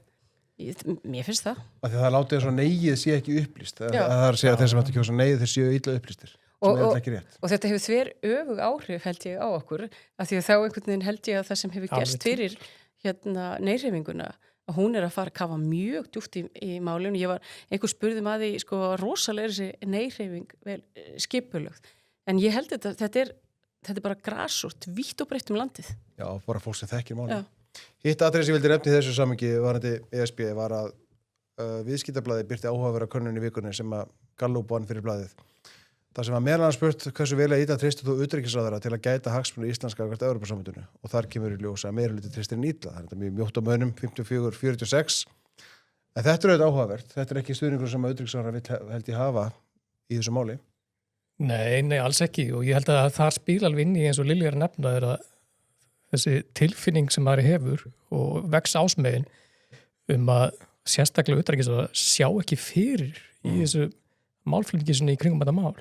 Ofsin er svo mikill og það hefur verið að saka þá hinn hópin alls konar ég veit ekki hvað segja annarlega kvatir í því að berjast gegn þessu og það þetta bara speiklast í því að fólk fyrst má saman ekki að treysta henni fyrir þessu fyrir hýsastóra verkefni. Þannig að það er líka þetta bara, þú veist, þetta er mjög ábyrrandi hvað eru fáir í kringum ríkisstjórnarflokkana sem eru að halda upp þessar umræðu. Það eru nokkrir einstaklingar í Viðreisn, fyrst og fremst þetta, Þorgerður Katrín og Hanna Katrín og Sigmar. En síðan er ekkit fleiri einstaklingar í kringum ríkisstjórnarna sem er einhvern veginn að leggja sig fram að reyna að koma með eitthvað sjónum fyrir því að Íslendingar eigi að segja já þarna í ágúst. Ég menn ekki, þið nefndi eitthvað mikið af fólki í samfélaginu. Nei, ég myndi sér á Þorsteinn Pálsson, sko. Já, ég hafði Viðreisn, sko, þetta er... Það er bara ekki... Og hann hefur svona verið settur í ákveð hlutverk. Það forsætisráðherra líka dagur. Já. En þetta gæti, sko, þú eru utanríkisráðherra, þetta gæta hagsmuna Íslands á alþjóðavettvangi er ekkert smá mál.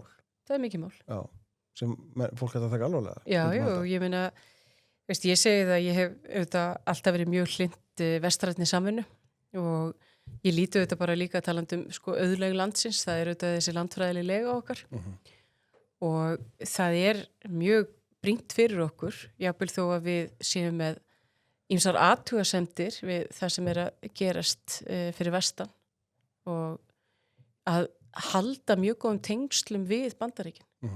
Varnarsamningurinn frá 51 og talandum sko hvernig verður að reyna af vega að leiða umræðina, það er einhvern veginn, fólk hefur meira þess að gengi svo langt einhvern veginn að gera mjög lítið úr honum og sagt einhvern veginn að bera hann saman við aðra varnarsamninga og hvort hann sé í raun og veru, hvort hann sé bara virkur, ég hef svona séð einhverjar vangaveltur það, en þá eins og það hafi algjörlega farið fram hjá fólki að einar umfangsmestu beinu erlendu fjárfestingar á Suðurnesjum, þær tengjast bæði veru okkar í NATO og þessum varnarsamningi. Og það er verið að fjárfesta þar núna fyrir 10 milljarða. Já, skiptir þetta miklu máli. Skiptir mjög miklu máli og það er svona, sko, og ég veit bara líka, ég ger líka bara athugasemdir við það að það þarf að vera meira jafnvægi í þessari hagsmunagæslu bæði gagnvart Brussel og svo að sjálfsögðu líka gagnvart Washington og ég hef ekki orðið, ég held að ekki utanríkisráðherra búin að fara í eina ferð til, meðan eru margkvælt fleiri sem búið að fara til Brussel. Strákar, ég var að senda ykkur hérna úr Samsung-símanum mínum, bara til gamans mynd af finnska utanríkisráðherranum sem var að hitta Marco Rubio í hérna, bara í síðustu viku. Nei, bara í þessari viku. Þú veist, finnski utanríkisráðherra farið fund með Rubio. Það fekk Þorgerður Katrín ekki. Hún hitti bara húsvörðin. Nei, hún hitti ekki húsvörðin, hún hitti aðstoðarráðherra. Bara til gamans, ég bara fannst áhugavert að Marco Rubio búin að vera duglegur að hitta forsætisráðherra ýmissa Evrópuríkja og nú síðast þann finnska, þannig að þetta skiptir mála allt saman, þessi allt. Kannski hefur við bara þakka fyrir að Þorgerður Katrín sé ekki að hitta utanríkisráðherra. Jú, svo er það.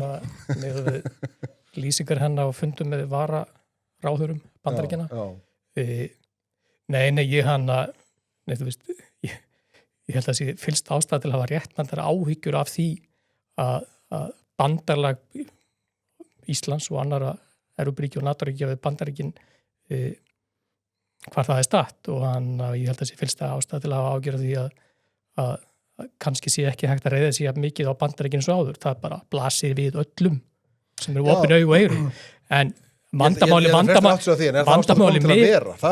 já, en þú veist af því leiðir ekki eins og Þorgerður Katrín að reyna að selja okkur að við þurfum að fara inn í fangið af Evrópusambandið til þess að fá þar eitthvað hluti sem við höfum áhyggjur af að við séum að missa frá Bandaríkjunum. Það er að segja þetta varandi öryggis og varnarmál.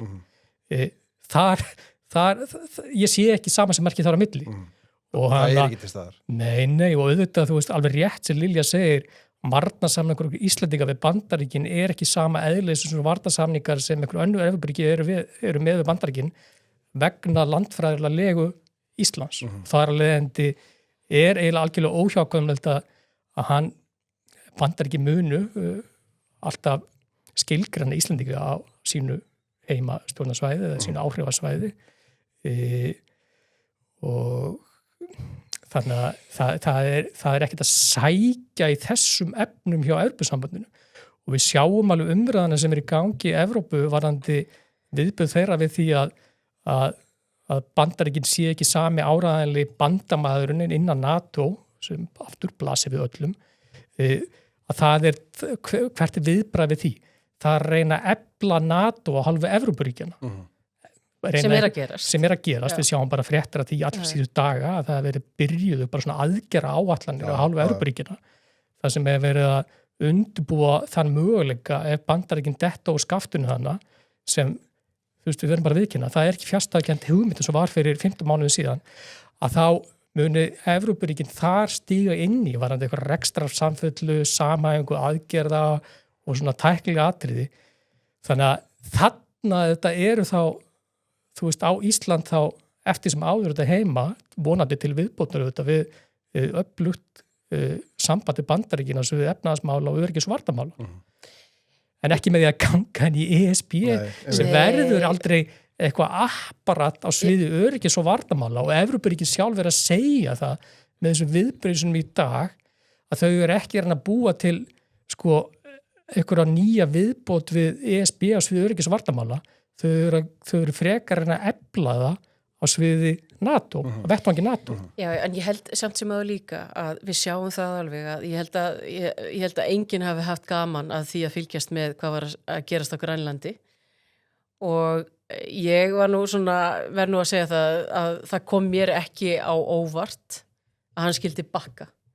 Af því að það eru ekki hagsmunir Bandaríkjanna að vera ekki í bandalagi við aðrar frjálslindar lýðræðis þjóðir. Þær eru ekkert á hverju strái heim allan. Og þannig að ég segi bara þetta samræmist, sú stefna sem er verið að reka núna, hún samræmist ekki grunn öryggis og varnar hagsmunum Bandaríkjanna. Það er miklu betra fyrir þau sem, svo kallar ég ætla núna að fá að sletta, sem svona benign hegemon sem það hefur verið í langan tíma að snúa bakinu við Evrópu vegna þess að, ég tala nú ekki þetta er alveg, eins og hvað Danir voru að lendi í, þetta kom mjög mikið óvart vegna þess að Danir hafa verið mjög öflugir bandamenn Bandaríkjanna, alla síðustu eða bara frá lokum seinni heimsstyrjaldar og það er oft viðkvæðið, það er sagt við okkur sem segjum, eigum við nú ekki bara svona aðeins að anda í kviðin og sjá hvað er að gerast vegna þess að við erum í stöðu til þess, öfugt við það sem utanríkisráðherra segi. Akkur segi við séum í stöðu, við erum með varnarsamningin, við erum í NATO, við erum með EES, er eitthvað að þessu að fara? Það getur vel verið að einhver af þessum stóðum sé að veikjast, en það breytir því ekki að það er ekki að eiga sér stað algjör grundvallar breyting á þessum samskiptum. Að mínum mati þá þarf meira að ganga á. Ég ætla til að mynda að bíða eftir kosningunum í Bandaríkjunum svo kallið midterms í haust og líka hvað gerist hver verður næsti fórsti Bandaríkjana. Ég er alltaf að það. Já. Sem heitir það ekki bara að halda kúlnu? Ég myndi segja það. Í stað þess einhvern veginn að hlaupa upp til handa og fóta og vera svo gírugur að því að þú hefur einhverja pólitíska skoðun og mér finnst þetta ekta svona, þetta er svona einhvern veginn að nýta sér einhverja stöðu ytri eða sem sagt svo kallar ytri ógn sem utanríkisráðherra skilgreinir að við þurfum að fara inn í Evrópusambandið.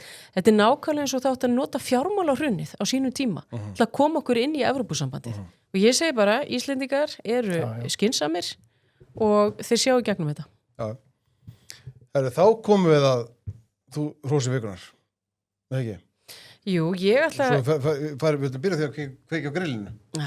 Ekki strákar, með Everdur grillinu sem að fæstur endar í kjötköparinu líka. Við vorum í fyrra, þá vorum við með Everdur grillin og við rættum stundum svona hitamála því grillinu þetta verður með heit en við hægri menn, við erum bjartsinir, við erum jákvæðir þannig að við tökum hrós vikunar með Everdur, ekki? Jú, og ég hrósa. Við hægri mennir. Miðjan. Ég ætla að hrósa fyrir kollega mínum í ríkisstjórn, Áslaugu Örnu, mér heyrist að hún sé að koma heim. Já, ég svo fréttur af því í vikunni. Já, mér líst bara vel á það. Ég hlakka til þess að sjá hana niður á þingi og ég sé að hún hefur notið sín vel í mínu gamla skóla, þannig að ég bara hlakka til. Varstu þessu skóla? Já, ég var þessu skóla. Áhugavert. Svo fórstu til Suður Kóru eða ekki líka læra? Jú, ég fór fyrst til Suður Kóru. Já. Læriði þar í einum að betri skólum Suður Kóru og ég er enn í sambandi alltaf við það. Já, ok. Vel gert. Yfir grillinu er gaman að spjalla og hrósa og svona skjalla hvern annan. Hörður, hvað ert þú með? Sko, ég bara að hugsa að þú veist, núna þessum árstíma þegar að bæði íslenski fótboltinn er að byrja, besta deildin. Misti því miður að fyrsta leik minna manna, Skagamönnum á móti Fíumönnum, Gísli, fram í stórskemmtuleg leik verðist vera. Og þegar að úrslitakeppnin í körfubolta er líka að byrja. Við mættum nú hana saman með skemmtilegum vinnum okkar. Fórum á Val Keflavík á sunnudaginn. Sem var alveg ótrúlega leikur. Svakaleg loka karvan með þér. Ég held að mínir minni Keflavík væri komnið með þetta, Já, Keflavík alltaf er mitt lið í körfubolta. Þannig að Skaginn kannski ekki alveg verið þar á efstu hillu svona í gegnum tíðina. En hann... Svo úrslitakeppnin í handbolta líka í gangi? Já. Ég er svona, þú ert eftir að samfara mig þar Þú ert ekki jafn mikið inn í þínu sig, ok? Þannig að mér fannst eiginlega tilvalið að því þeir gera þetta svo stórkostlega vel og hafa gert það í gegnum árin íþróttadeild sínar. Já. Umgjörun í kringu báða þessar íþróttir. Ég segi allan eins og tilfelli í úrslitakeppni körfubolta. Ég held að bara að íþróttadeildin á sína hafa eiginlega bara búið til þessa stemningu í kringu það svona, síðastliðin áratug. Og síðan líka í fótboltanum er verið að gera það stórkostlega. Ég held þessi leitun að einhverjum öðrum löndum það sem er svona mikið af góðu efni í kringum svona íþróttir sem eru vinsælega eins og körfubolta eins og Íslandi. Já. Þannig að þau eru... Ég skal alveg taka undir þetta. Skemmtilega trós. Eða ekki? Eru þið vunna að grilla heima? Grillið mikið heima? Já. Já, mjög. Ekki? Mjög skemmtilegt. ekki það að grilla í Fossvoginum? Jú, það er alltaf gott við þér. Já, svo segja þér. Leggst svona, þú veist, allir að grilla í einu og það er loggt, leggst á svona, Já. alveg svona skýi Það er rosa gaman að keyra, já, Já, það og er lyktin svoleiðis. út um allt og, Já. já, Mikið stemming og náttúrulega auðvitað miklu heitar en annars þar. já, það málið. En það er það er mjög skemmtilegt. Okkur finnst mjög gaman að grilla og svo, sem sagt, þegar við byggum í Bandaríkjónum, þá grillum við auðvitað mjög mikið og nýttum auðvitað, það var alltaf gott veður. Og við grillum það mikið að einn nágrann, hann bankaði svona í okkur og hann sagði bara, hvað er þetta með ykkur og þeir eru alltaf að barbecue. Ég var alltaf bara að nýta góða veðrið og það er stemming. Þegar það gefst. Hörður, eigum við að fara aðeins yfir þennan bankasamluna sem varð ekki? Já, Taka Algjörlega, það- góðar 40 mínútur í það. er það ekki cirka þannig eða? Ég veit ekki. Það var Ég veit- já, tilkynnt í en- vikunni að það er ekki af samruna Arion og Kvikubanka. Við erum að standa yfir nú í talsvöldlega tíma. Við erum að taka upp eins og nefndir í byrjun 50 degi, síðla dags. Og þetta er tilkynnt í eftirloka markaði gær miðvikudagum að það verði ekkit af samruna Arion og Kviku. Þessar viðræður hafa staðið yfir núna ég segjum næstu í 1 ár. Það var tilkynnt í júlí í fyrra að Arion og Kvika hefðu náð samkomulag að fara í formulega samrunaviðræður og það var aðdraganda því og meðal hans var Íslandsbanki búin að reyna að bítast um að samanast Kviku rétt eins og Arion. Síðan fer Arion banki og Kvika í svo kallar forviðræðar við Samkeppniseftirlitið skömmu síðar. Ég held að hafi svona sent í ágústmánuði og forviðræðar hlustum til upplýsingar við Samkeppniseftirlitið sem er eitthvað sem gerist ekki mjög oft en Samkeppniseftirlitið verður að hvita til að þá eru félögin að fá tækifæra til þess að ræða á kannski aðeins óformlega nótum við Samkeppniseftirlitið, leggja fram gögn og svona átta sig betra á því hvort ef einhverja aðgerðir af hálfu félag en þetta grípa til svo samruna á fram að ganga. Áður en félögin senda inn formlega samruna tilkynningu Akkurat. þegar lögbundnir tímafresti byrja að tikka inn og félögin gera þetta en vel vegna þess að það var kannski frekar líklegt að Páll Gunnar og félagari Samkeppniseftirlitið yrði ekkert einhvern heimir hrópandi ánægðir með þannig samruna. Þessir eru sjaldnast. Og hann að menn vildi kannski ekki fara af stað í þessa vekkferð í einhverju myrkri og fá síðan á sig þegar samruntingum farin fram á sig alls konar skilyrið sem var ljóst að þau myndi ekki vilja grípa til og myndi eyðileggja alla samliða þessu samruna. Núna 7 mánuðum þá eftir þess að viðræðar hófust tilkynnt og ég leiði mér að segja og ég nú svona fylgst svona þokkalega vel með þessu undan frá mánuðið og maður svona reynd að hlera hvernig gengur og maður svona áttaði sig því á undanfennum vikum mánuðum að þetta væri það væri ekkit svona þetta yrði alveg erfitt og það væri ljóst að Samkeppniseftirlitið myndi líklega allan að vilja grípa til einhverja mótvægisaðgerða ef þetta ætti að ganga eftir. Þannig að maður átti ekki vona á því þegar það kemi bara rautt ljós frá Samkeppniseftirlitinu sem gerðist á fundi Kviku og Arion banka ásamt ráðgjöfum þegar á fundi með Samkeppniseftirlitinu í gærmorgun. Miðvikudagsmorgun. Þá satt þess að segja niðurstaðan sú á þeim fundi að það jafnvel ekkert látið í veðri vaka einhverja tiltekna aðgerði sem félögin geti gripið til svo þetta verða veruleika. Það bara nána sagt þvert nei. Og af hverju það? Þú Samkeppniseftirlitið kemst að þeirri niðurstöðu þeirra matið að raunveru ég segi, nánast allir mögulegir undir markaðir fjármálaþjónustu sem þessi bankastarfa á hvort sem að sé í innlánum eða útlánum eða gjaldeyrismarkaði eða verðbréfamiðlun eða eignastýringamarkaði og svo framvegis að þá telji Samkeppniseftirlitið það verði að þeirra mati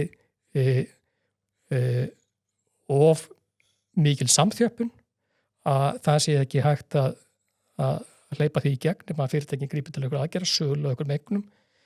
En númer 1, 2 og 3 myndi ég segja að Samkeppniseftirlitið lítur á Kvikubanka sem kannski það bara rós til Kviku og stjórnenda sem það gríðarlega mikilvægt samkeppnisafl á markaði að þeir vilji ekki missa félagið. En þar með þeir að útiloka bara alla mögulega samruna Kviku við aðra banka? alla stóra banka, Já. það er staðan. Já. Og, Það er það Íslandsbanki. og ég veit alveg, það var alveg, þeir samkeppniseftirlitið lítuð á Kviku sem eitthvað svona, hvað segja, svona maverick, þú veist, þetta er svona verið umbreytingar afl á íslensku fjármálamarkaði undanfarin ár. Það var gert sér gildandi, sérstaklega á vettvangi vörumerki sem heitir Auður, sóttu það fram í innlánastarfsemi og það var byggt þar upp stóran innlánastafna sem hinir stóru bankarnir fylgdu í kjölfari með og voru að bjóða þá sambarlega góða vexti svo Kvika var eins og flesti hlustendur muna eftir. En líka síðan fór Kvika að hasla sér völl frekar nýlega í íbúðalánum annað. Þannig að þetta eru svona hluti sem samkeppniseftirlitið metur að Kvika sé það verðmætt fyrir samkeppni á markaði að það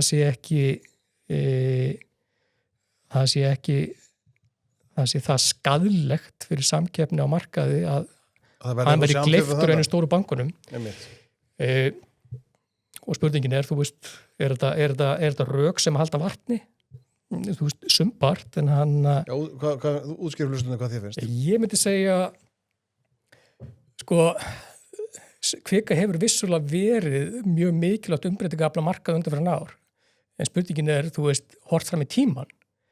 Kvika er miklu minni banki heldur en Arion Íslandsbanki, svo ekki sér talað stóra ríkisbanka Landsbanka sem nýlega keypti TM. Mér finnst sko rökin sko að Arion banki sem er svona á marga mæli hverja þriðji stærsti bankin, minn en Íslandsbanki sumpart, að hann sé að sameinast banka sem er svona 1,50 að það verði eitthvað óþægilega mikið samþjöfn þar í tilteknum undirmarkuðum, mér finnst alls ekki samfærandi, alls ekki. Og ég held að samkeppniseftirlitið verði líka að taka til þess að þetta er mjög dýnamísku markaður og hann hreyfist og þótt að Kvika hafi verið að gera góð hlutu undanförnum árum og verið að hristi upp markaðan og veita samkeppni, þá segir það ekki að Kvikabanki verði stöðugt að gera það út í því óendanlega. Nei. Og hann að Kvika, þú veist, Arion banki held að vera að bjóða upp á alls konar lausnir varandi þessum atriðum sem samkeppniseftirlitið var að vekja máls á eins og að reyna að tryggja sjálfstæði vörumerkja sem er undir hatti Kviku eins og Auður og annað. Þannig að þetta myndi áfram vera svona eitthvað sem myndi geta verið að bæta samkeppni og bjóða betur kjör. En nú vorum við búin að reyna þá, menn er búin að reyna Kviku og Íslandsbanka, menn er búin að reyna Arion og Kviku, Íslandsbanka og Skaga.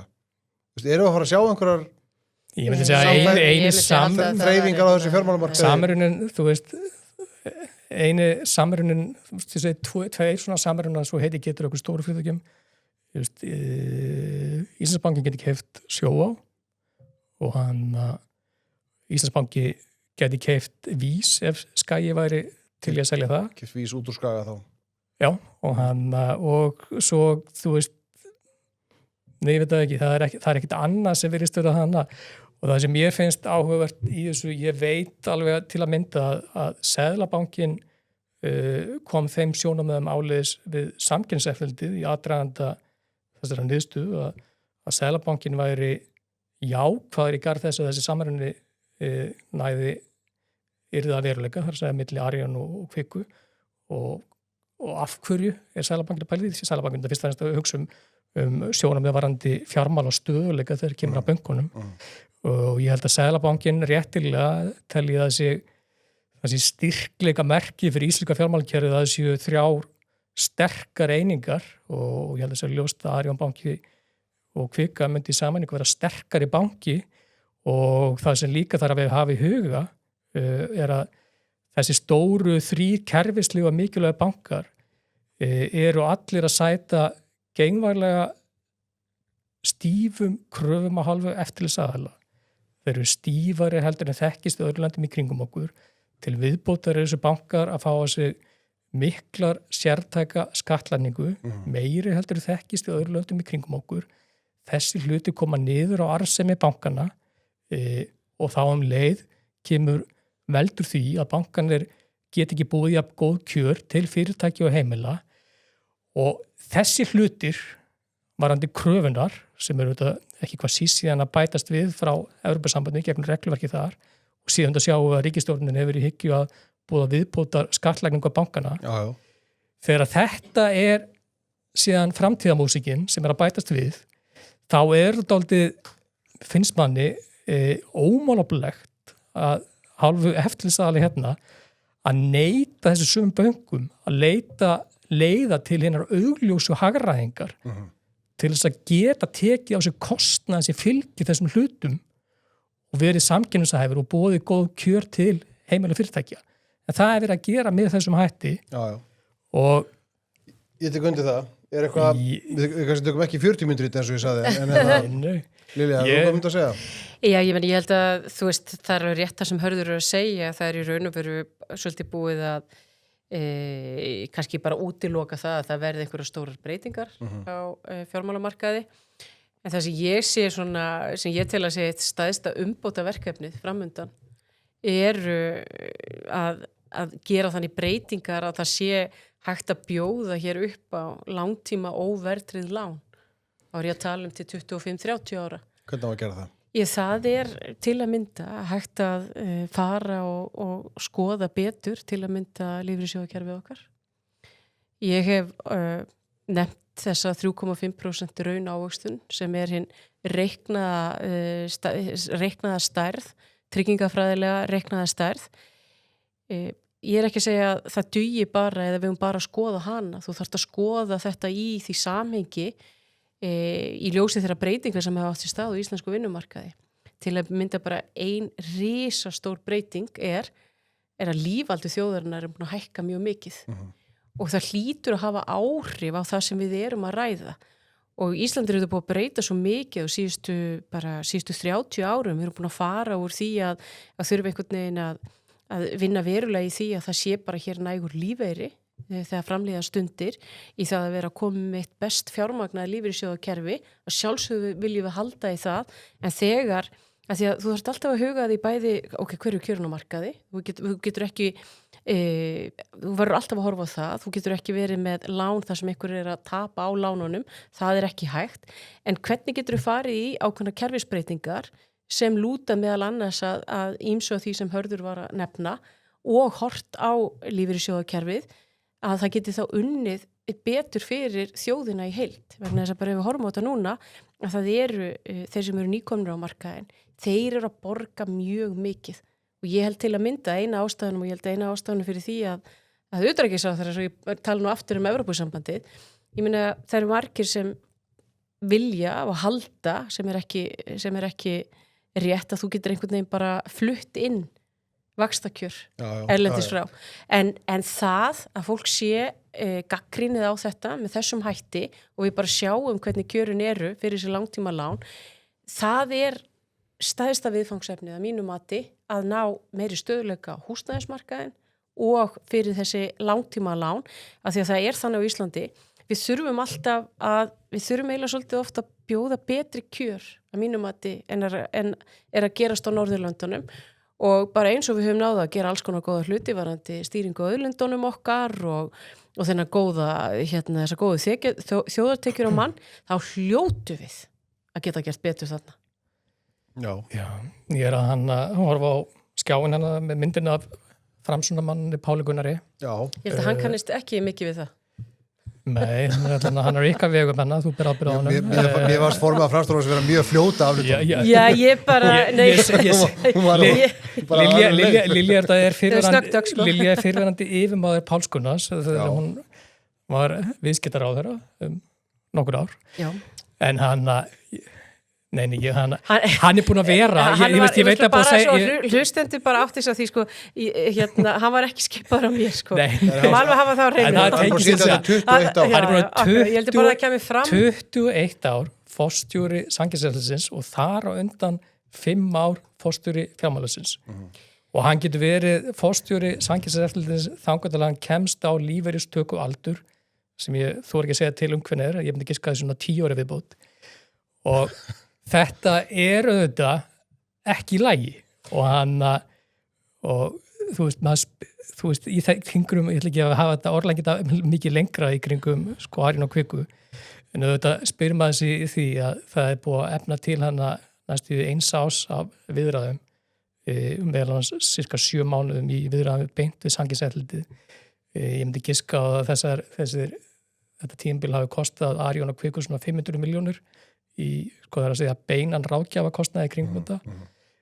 Svo sem er ekki neitt samt í kringum hinn óbeina kostnað sem fylgir því að vera með þessi félög í þessu ferli, óvísun sem því fylgir í kringum fyrir allt starfsfólki sem vinnur hana, þegar að síðan niðurstaðan er svo að er bara á fundi í Samkeppniseftirlitið 7 mánuði síðar, bara gleymið þessu. Já. Var kannski hægt að segja þetta bara í september, þú veist, heldur að það nota frasa glimtu hugmyndir? Já, ég er ekki frá því að það veri eitthvað efnislega þannig, sko, glimtu hugmyndir. En ég held að það sem verði hins vegar svona bara eitt stóra máli bara í hagkerfinu okkar á næstu misserum, það verði mögulega leitin að hagvexti. Já, og ég myndi segja að hagkvæmt samkeppnishæft fjármálakerfi sem hann hefur burði til að miðla áfram fjármagni með sem hagkvæmasta hætti til þeirra sem eru bestliðsfallin að fá það, til þess að búa til þess að taka góður hugmyndir, fjárfesta í þeim og auka verðmætasköpun í Ísland gegn lykil hlutverki. Og ég held að sé verið bara að það sé ótrúlega lítill skilningur á því á Íslandi, meðal annars að hálfur eftirlitsaðila og líka sumpart í pólitíkinni, hversu miklu máli fjármálakerfi gegnir sem partur á því að auka framleiðni á Íslandi og það er bara svona hjákátlegt að sjá það sen í morgun, nokkru klukkutímum, 12 klukkutímum eftir að það var tilkynnt þetta, þá kom frétt í Financial Times í morgun, þannig að vera að tilkynna það, var verið að greina það, núna er 5. morgunin, að Evrópusambandi væri að fara að grípa til aðgerða varandi að liðka fyrir stórum samrunum í álfunni. Þetta eru eina stærstu aðgerði sem Evrópusambandið, það er að segja framkvæmdast Evrópusambandið á sviði samkeppnismála er að grípa til þess að reyna að búa til, eins og þau kallaða national champions, til þess að styrkja samkeppnisefni álfunnar. Ég held að við séum að vaða algjörlega í villu hérna í Íslandi ef við höldum að íslenskir bankar á einhverjum örmarkaði, ef við ætlum að girða fyrir það að þeir geti tekið, mínu viti, mjög eðlileg og málefnileg skref til þess að reyna að vera samkeppnishæfir, reyna að ná niður kostnað í umhverfi sem kostnaðar aukast á öllum vígstuðum, hvort sem sé launakostnaðar, ekki skattlagningu eða regluverk, að þá mun það bara enda á einn veg. Við verðum sýtum upp með dýrt bankakerfi sem er ekki geta þjónustað heimili og fyrirtæki með þeim hætti sem vonust eftir. Það sem ég held að blasi við og ég ætla bara að ítreka það, að við munum þurfa að grípa til aðgerða eftir að það er búið að ná verðbólgunni niður og við verðum ekki með viðlíka hagvöxt sem við hefum í raun og veru vanið okkur svolítið á, og það mun þýða að það þarf að fara í kerfisbreytingar á nokkrum mörkuðum, meðal annars til þess að liðka aðgengi að samkeppnishæfu fjármagni til þess að auka hagvöxt. Og það sem ég held að gerist núna, að því að meðal annars að því að ríkisstjórnin, hún hefur ekki tekið á verðbólguna, hún tekur þetta ekki nógu alvarlega og hún er að tapa miklum tíma. Þið viti bara hvernig þetta er.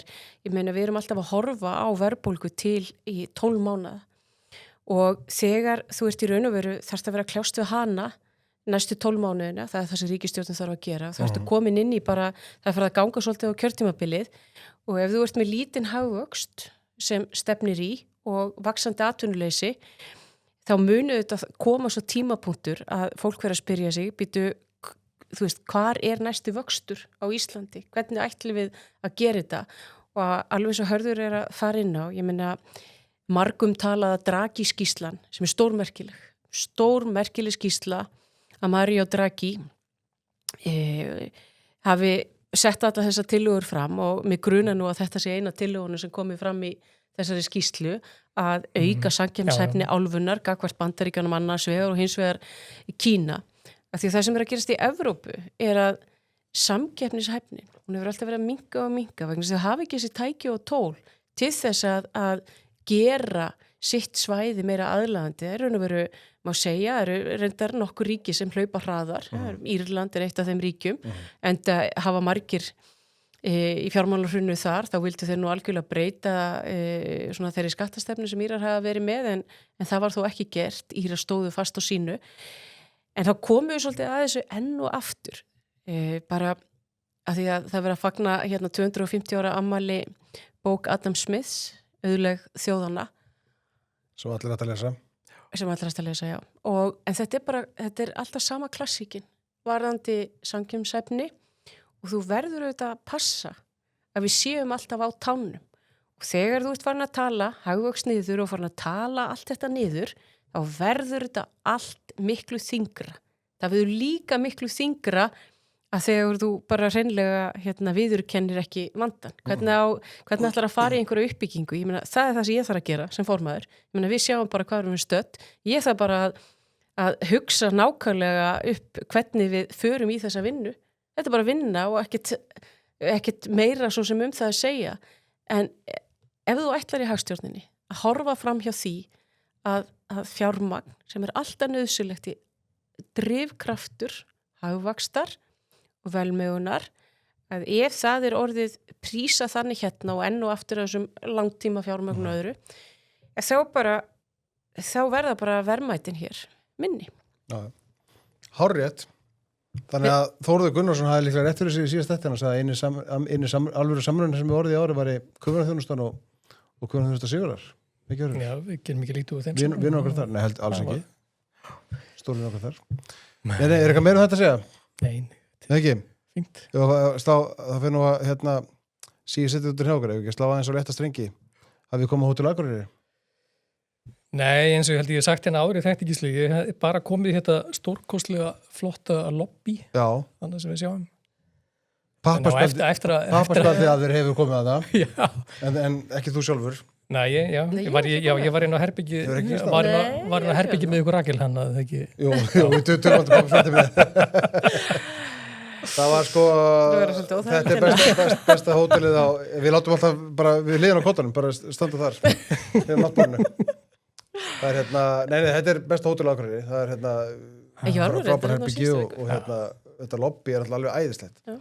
Og það er hægt að sitja og fá sér eitthvað gott að drekka og sitja stiður og lesa bók eða spjalla saman, en nú eða fara upp á herbyggja og horfa okkur á bíómynd, þannig ég beði viðmælendur hér með vinum okkar á Hótel Akureyri sem ég hvet allir til að heimsækja til að finna bók eða bíómynd til að mæla með. Það var eina heimavinnuna sem ég fól ykkur. Þú gerir það ekki? Jú, ég er með bókina, ég tók hann ekki með en ég er með hann í huga. Það er það sem ég er að lesa. Hörður er fyrsti maður sem tók bókina með sér. Já, þú voru sína áhorfendum. Smá svona kaffislettur á hann hérna. Já, það er.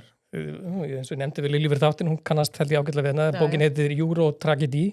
Við viljum sjá bækur sem eru pínu skemmdar og svona. Drama in 9 acts eftir Asoka Modi. Harmleikur Evrunar, það er ekki eitthvað svona tilröndir þýðingar á þessu. Hann Asoka, og höfundur bókarinn Asoka Modi, starfaði með hans lengi hjá Alþjóða Gjaldeyrissjóðnum. Kannast vel við hann. Í málefnum Evrópusvæðisins þar og er núna prófessor í Princeton. Þetta er bók sem er gefin 2018 og það er svona með hæfi. Ég las hana svona árunum 2019 okkar með segja. Vorum að rifið upp gísliðana fyrir þáttina. Einhvern tímann sástum ég held að það hefði verið í frí. Ég og konan minn vorum við frí í Sardinju sumarið 2019. Og ég setti eins og maður gerir mynd inn á Instagram á Sundlaugarbakka að lesa bók og þú rukkað með hvort það væri ekki tilefni fyrir mig til að skrifa bókadóm bókina í tímariti þjóðmál. Akkurat. Sem ég svona kannski þóttist fyrir til í en gerði þetta aldrei. Nei, þú varst í frí og ég var í frí og ég fylgdist ekki eftir en þú bara stuksaði við það. Ég er svona... Núna kemur hún loksins 7 árum seinna. Ég er svona að bætu fyrir það núna 7 árum seinna. Þetta er bók sem svona hafa öll okkar samskipti verið, hörður, bara eintóm. Já, ég veit, alltaf valdið að mann bröðum. Segðu okkur á bókinni. Já, þetta er bók, sem kemur út hana fyrir 2018, en hún á jafnvel við í dag, vil ég meina, eins og þá, og sérstaklega í ljósi þeirra umræði sem er núna sprett upp á Íslandi í tilefni þessar atkvæðagreiðslu hvort Íslandi að fara í viðræðir við ESB í ágúst og þá sérstaklega í kringum umræðum af því að þar er gulrótin sem er alltaf verið að veifa framan í Íslendinga af hálfu, segja bara viðreistnar, þessi blessaða evra. og það fjallar bókin og bókin fjallar svona rætur þess að evran stofnuð og að fara yfir það í hvernig var til þessara stofnunar og öllum mögulegum röngum forsendum. Það pólitík sem drífur áfram stofnun evrunar meðan þess að þeirri hugmyndafræði að hún sé mikilvæg til þess að reyna að halda niður í Þýskalandi, Þýska markinu og bókin rekur það svona ágætlega hvernig afleiðingan af því að hafa til þessara vegferðar það sem engin svona grunnatriði voru fyrir hendi sem mestu máli skipti svo að myntbandalag geti gengið upp. Það séu stofnanir séu virkið, það séu sameiginlegar tilfærslu fjármála á milli ríkja og svo lengi mætti telja. Og svo þetta verður að rekja þessa atburði sem verða eftir svona alþjóðlegu fjármálakreppuna og hitta mörg ríki evrunar illa fyrir og evran verður þar einhver leiti svona millusteitum hálfstöðra eins og margir muna eftir og hann þetta benda á að evran olli því að hans mati sem hann rekur mjög sannfærandi í bókinni það valdi því að ójöfnuður á milli ríkja var meiri, hagvöxtur var minni heldur en ella hefði orðið og ýttu undir sundrungu í álfunni og ég held að atbyrðinu sem voru þessum árum eftir alþjóðlegu fjármálakrepuna hafi fært sönnur á það. Visslega búið að grípa til einhverja aðgerð á undanfarnum árum til þess að laga einhverja svona galla í kringum fyrirkomulega evrunu en hún myntbandalag sem slíkt mjög ófullkomið og stenst engin svona atriði sem þurfa að liggja til grundvallar myntbandalagi. Og það ég myndi segja en hún líka mikill lærdómur fyrir þá leið okkur Íslendinga ef við ætlum að fara í svona myntbandalag. Af því eitt af það sem maður tekur út í bókinni að ríki sem ætlar að gerast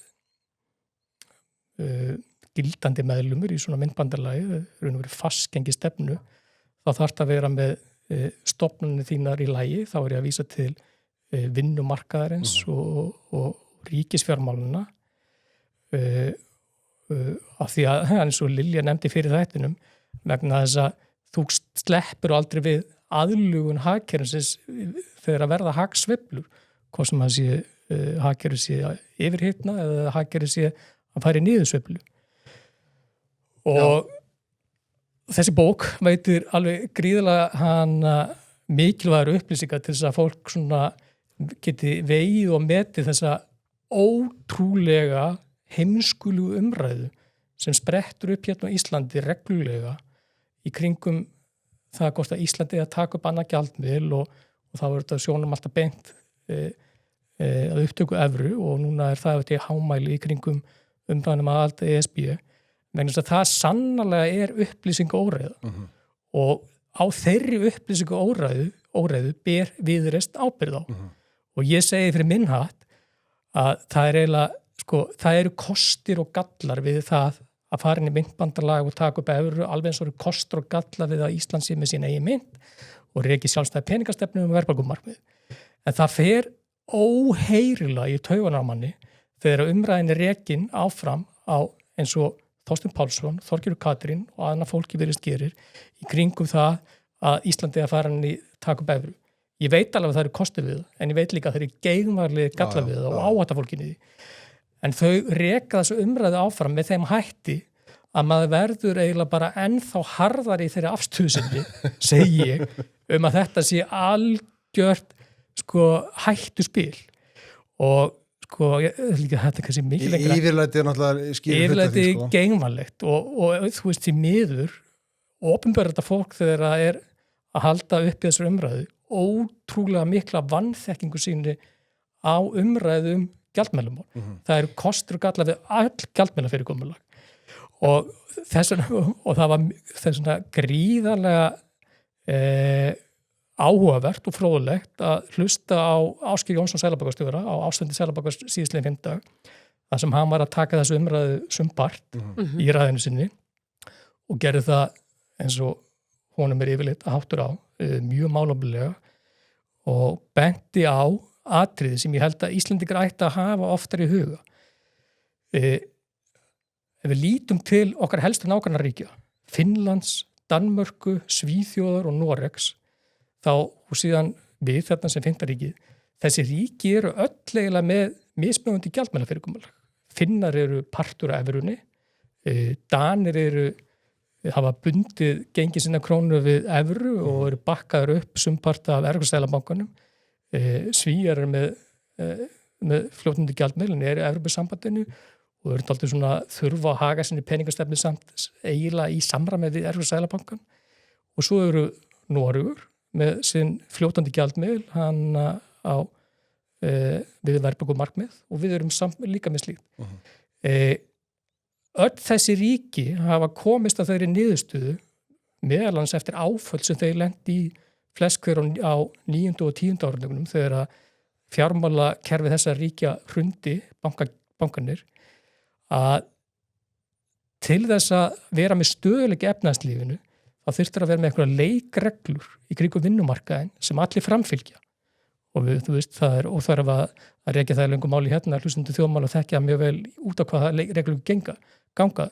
Það er að launahækkanir í þessum löndum sé ekki meiri heldur en útflutningsatvinnugreinar þessara ríkja þola.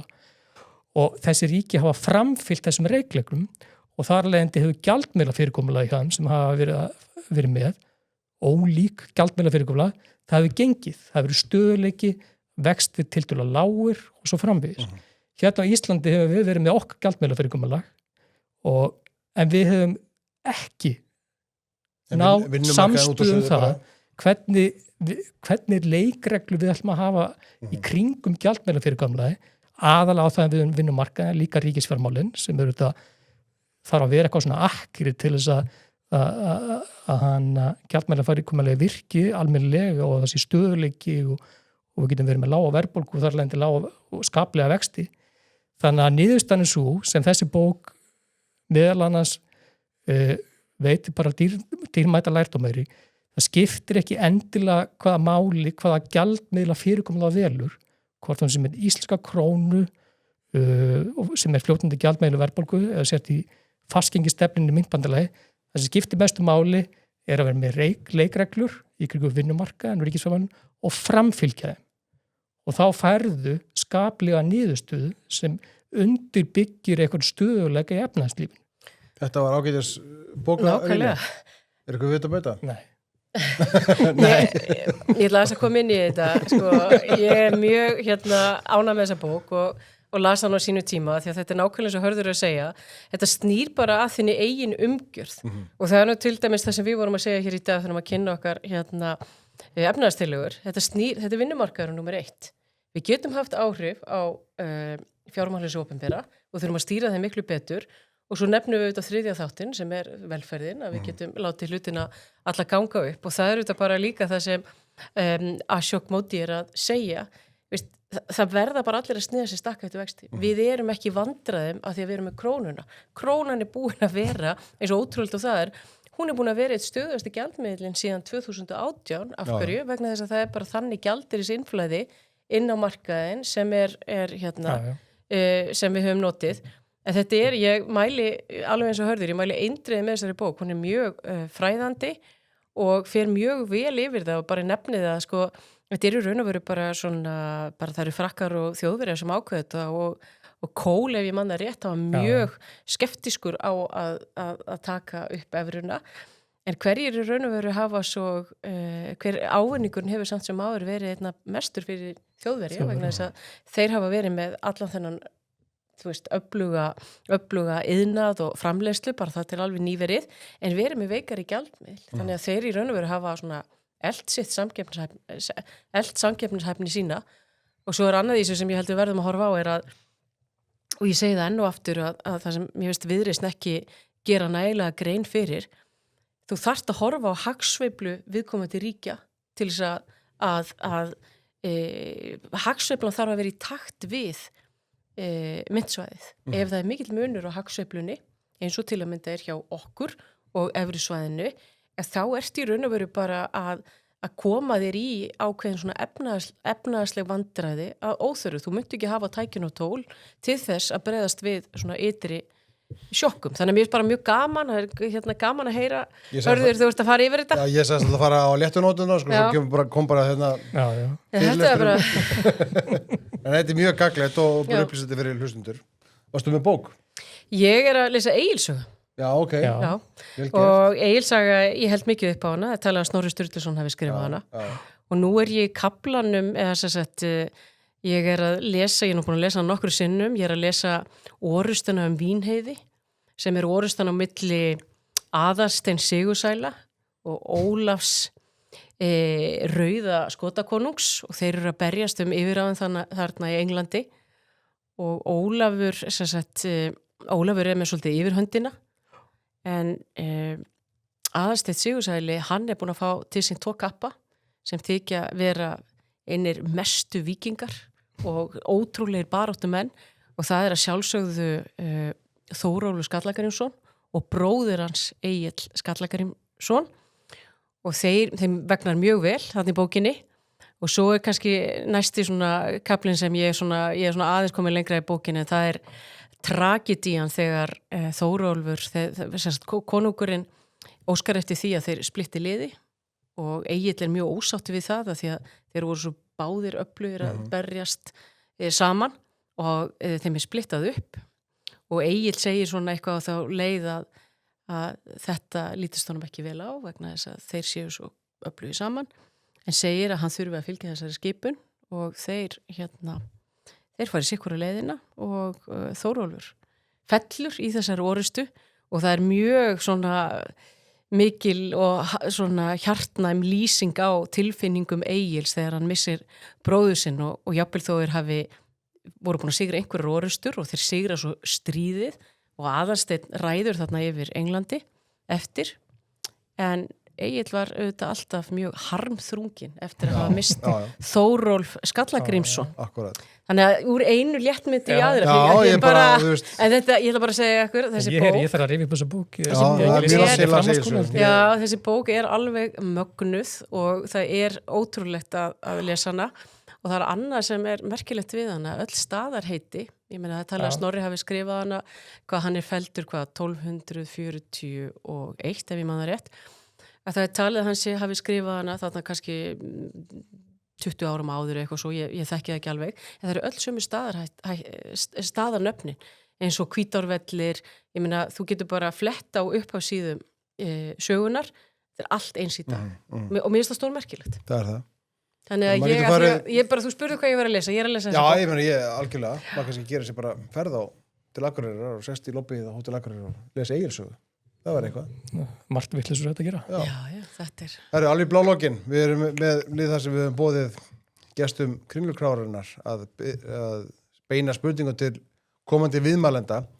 Ég fer svo átt á Kringlukrána og alltaf að spyrja mig hver er að koma og ég er búin að við tölum nú saman í síðustu viku um að þú kemur. Þannig að ég er búin að vera blaðra því út um allt að þú sett að koma leiðinni.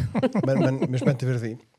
Og það eru fullt af spurningum. Ég ætla bara að velja ég þarf að velja úr þessu því að það er tíma svo langur. Þannig að sumar eru til Lilju og einhverjar eru til Harðar og kannski einhverjar til ykkar beggja. Lilja, ef við byrjum á þér, hvað erlendi stjórnmálamaður er þín helsta fyrirmynd? Það var eitt sem spurði þessu. Það var kona sem spurði þessu. Já, ég myndi segja að ég er mjög hrifin af Madeleine Albright sem var utanríkisráðherra Bandaríkjanna á sínum tíma. Ég vil lesa allar hennar bækur og hún kemur inn á svona svolítið óvenjulegan hátt í stjórnmálin og er alin upp í Tékklandi og verður svona, myndi ég segja, frekar farsæll utanríkisráðherra undir Já, Bill Clinton það ekki? Já, hjá Bill Clinton og ég myndi segja að hún hafi sem svona mikil fyrirmynd bæði mjög fróð og var svona mestu farsæl. Er hún ekki ennþá á lífi? Nei, hún er fallin frá. Hún er fallin frá. Og það eru hún búin að skrifa marga bækur og þær eru allar þær eru einlægar og það er alveg ótrúlega lýsingin á því þegar hún kemst af því á blaðamannafundi eða blaðamaður, hvort það var frá Washington Post eða New York Times sem segir þú veist þú af því Madeleine Albright að þú er gyðingur? Hún vissi það ekki. Þegar foreldrunir lengt því þegar þau fóru frá Tékklandi frá þess að þá voru kommunistar búin að taka yfir og þau voru áður búin að lenda í ásóknum og það var bara algjört leyndamál á heimilinu að þau ættu uppruna sinna reykja, að þau væri svona, þau skiptu alveg yfir í, þannig að já, ég myndi segja það, ég kann vel að meta hana. Þetta eru hraðaspurningar, þannig að hraðasvör líka. Já. Hörður, ég var eitt sem spurði, hvað varst herðið ræðu bolla Héðsson á ásundi Seðlabankans? Mér fannst margt ræðu bolla Héðsson. Það fyrir ekki koma bara margt í mörgu, sko. Nei, ég hana, eins og ég nefndi, ég satt ásöndin hana á Seðlabankanum og hún vakti ekki bara athygli mína heldur held ég flesta sem sátu hana vegna þess að þetta var svona nýmæli eins og Lilja þekkir held ég betur en ég að formaði bankaráðs mæti þarna og þannig ég vildi svona mjög döll ræða, svo með sletti það sem er bara verið að fara yfir ásreikning Rekstrarreikning og svona og ásreikning Seðlabankans og helstu niðurstöður hans og hann það var aðeins öðru sem farið í þetta skipti þar sem Bolli Héðinsson hafði minni áhuga á því að greina áhörundur frá því hvernig rekstrarniðurstaðan var, ég held að hann ekki með þess að sagt frá því en hann þetta er ákvað að nýta færið og viðra svona sína pólitísku skoðanir og beina spjótum sínum meðal hans að bönkunum eins stjórnundu matvöruverslana okkur þeir væri ekki að hans mati að leyfa neytendum að njóta einhvers meint ábata af því að það sé verið að Já, þess að það er orðin auki sjálfvirkni væri ekki í þjónustu bankana sem nefndur þetta nota góðs af. Er þetta ekki bara bolla langar í pólitík? Er þetta ekki En bara það sem ég heyrði svona, maður heyri nú margt þannig ástæð fyrir að við svona blaðamenn mætum á svona fund og þannig bara þess að fara í koktelin eftir og spjalla við fólkið. Er það ekki til að heyra hvað fórsættisráðherra á Seðlabankastjóri hafa að segja? Seðlabankastjóri, síðust fórsættisráðherra. En þá heyrði maður það að þetta atvikaðist nú einhvern veginn með þessum hætti eða það var nú búið útbúið að ræðu fyrir Bolla Héðinsson eins og alla jafna gert þegar formar bankaráðs hann hafði ekki steklega mikið á þeirri ræðu og ákvað að búið til sinna eigin ræðu sem enginn fekk að lesa yfir. Þannig að hann svona ákveða að vera með svona eigin pólitíska aðgerðamennsku þarna ásundi. Sem slæri vantir í gegn hjá hans stuðnismönnum. Öruglega. Ég sá að fórsættisráðherra var hann að fremsta bekk afskaplega ána með. Þetta er fulltrúi. Hann skipaði henni. Skipaði henni. Sko, hér var eitt sem beindi spurningu til að begja á að selja Landsbankann. Við erum alltaf búin að fjalla þessum það. Er ekki bara já? Já, hjá mér. Nei, hjá mér eins og staðan í dag. Lilja. Ég skal segja ykkur, ég er með mjög góð rök fyrir því, ég vil taka þetta í svona skrifum ég var ánað með Þú mást að hraðaspinni sko. Já, ég veit, ég segi nei út af því ég vil sjá meiri reynslu og hvað að gerast í Íslandsbanka og svona og svo þegar svona smá tími búin að líða hjá Hún treystir ekki bankamönnum Jú, einhverju leyti, en ég meina þú veist, þetta þarf að gerast allt Það ríkið eiga banka Við erum að koma út úr reyndar orðið svolítið síðan ég vil taka þetta svona í hægum en öruggum skrifum Ok, við tökum það fyrir í næsta Já, ekkert mál, já, við þurfum að ræða þetta betur, ég heyri það. Hörður, Östuð, hvað er vanmettasta fyrirtæki í Kauphallinni? Þetta eru góða spurningar á Já, það er eitt sem spurði þessu. Vanmettasta fyrirtæki, já. Ég ætla ekki að segja eitthvað eitt fyrirtæki, ég myndi segja að það sé nú bara svona... Það sé bara markaðurinn í heilsinni. Ég held að það sé málið. Já, ég held að það sé nú svona holt og bolt flest félög verulega undirverluð og þá setjum ég þann leiðilega fyrirvara að það þýði ekki að það geti haldist þannig talsett lengi sko. Já.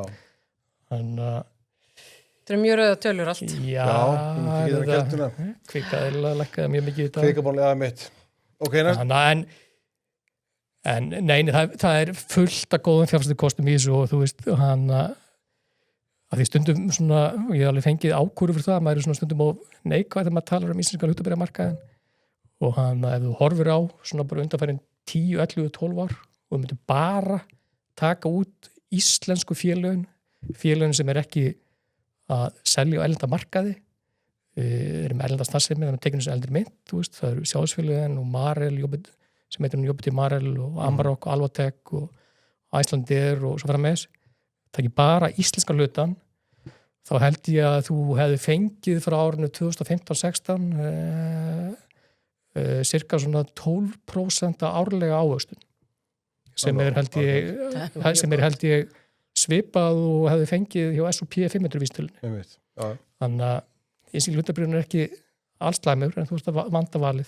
Við vorum að fjalla það alveg ótegn þessu, við vorum að fjalla það hérna daginn þegar vorum að tala mat frá kjötkomarinn, þá var hérna hvað lambakjöt og við vorum að tala hvað lambakjöt hefði hækkað mikið á síðustu árum. Það hefði lekkað rúm 100% á 5 árum. Það ótengt hlutabréfamarkaðnum, sko.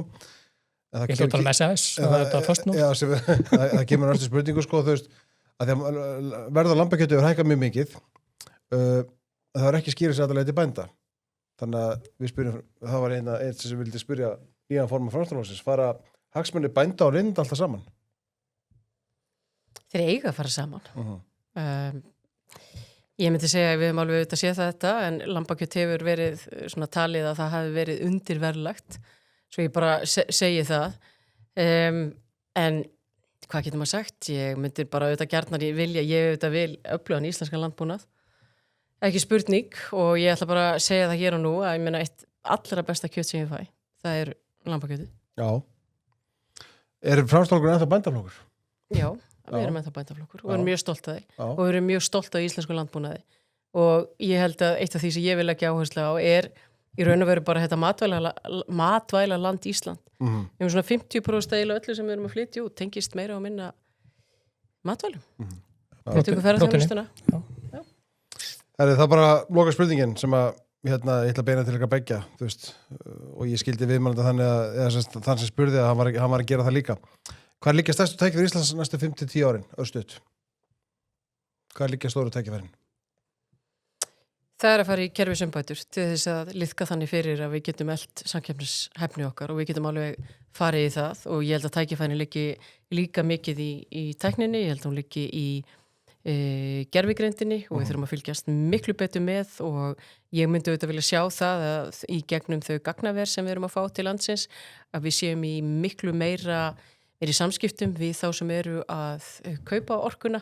Núna eins og ég skildi þá er þetta ákveðnir sem er bara vogunarsjóðir sem eru að selja orku til þessara fyrirtækja og svona einhvern veginn pakka þessu saman. Ég myndi vilja sjá að við værum í miklu meiri tengslum við það sem er að gerast og að við getum vaxið þá enn frekar í þá átt. Þannig ég held að séu mikil tækifæri og þau eru í orkunni að mínum mati. Já.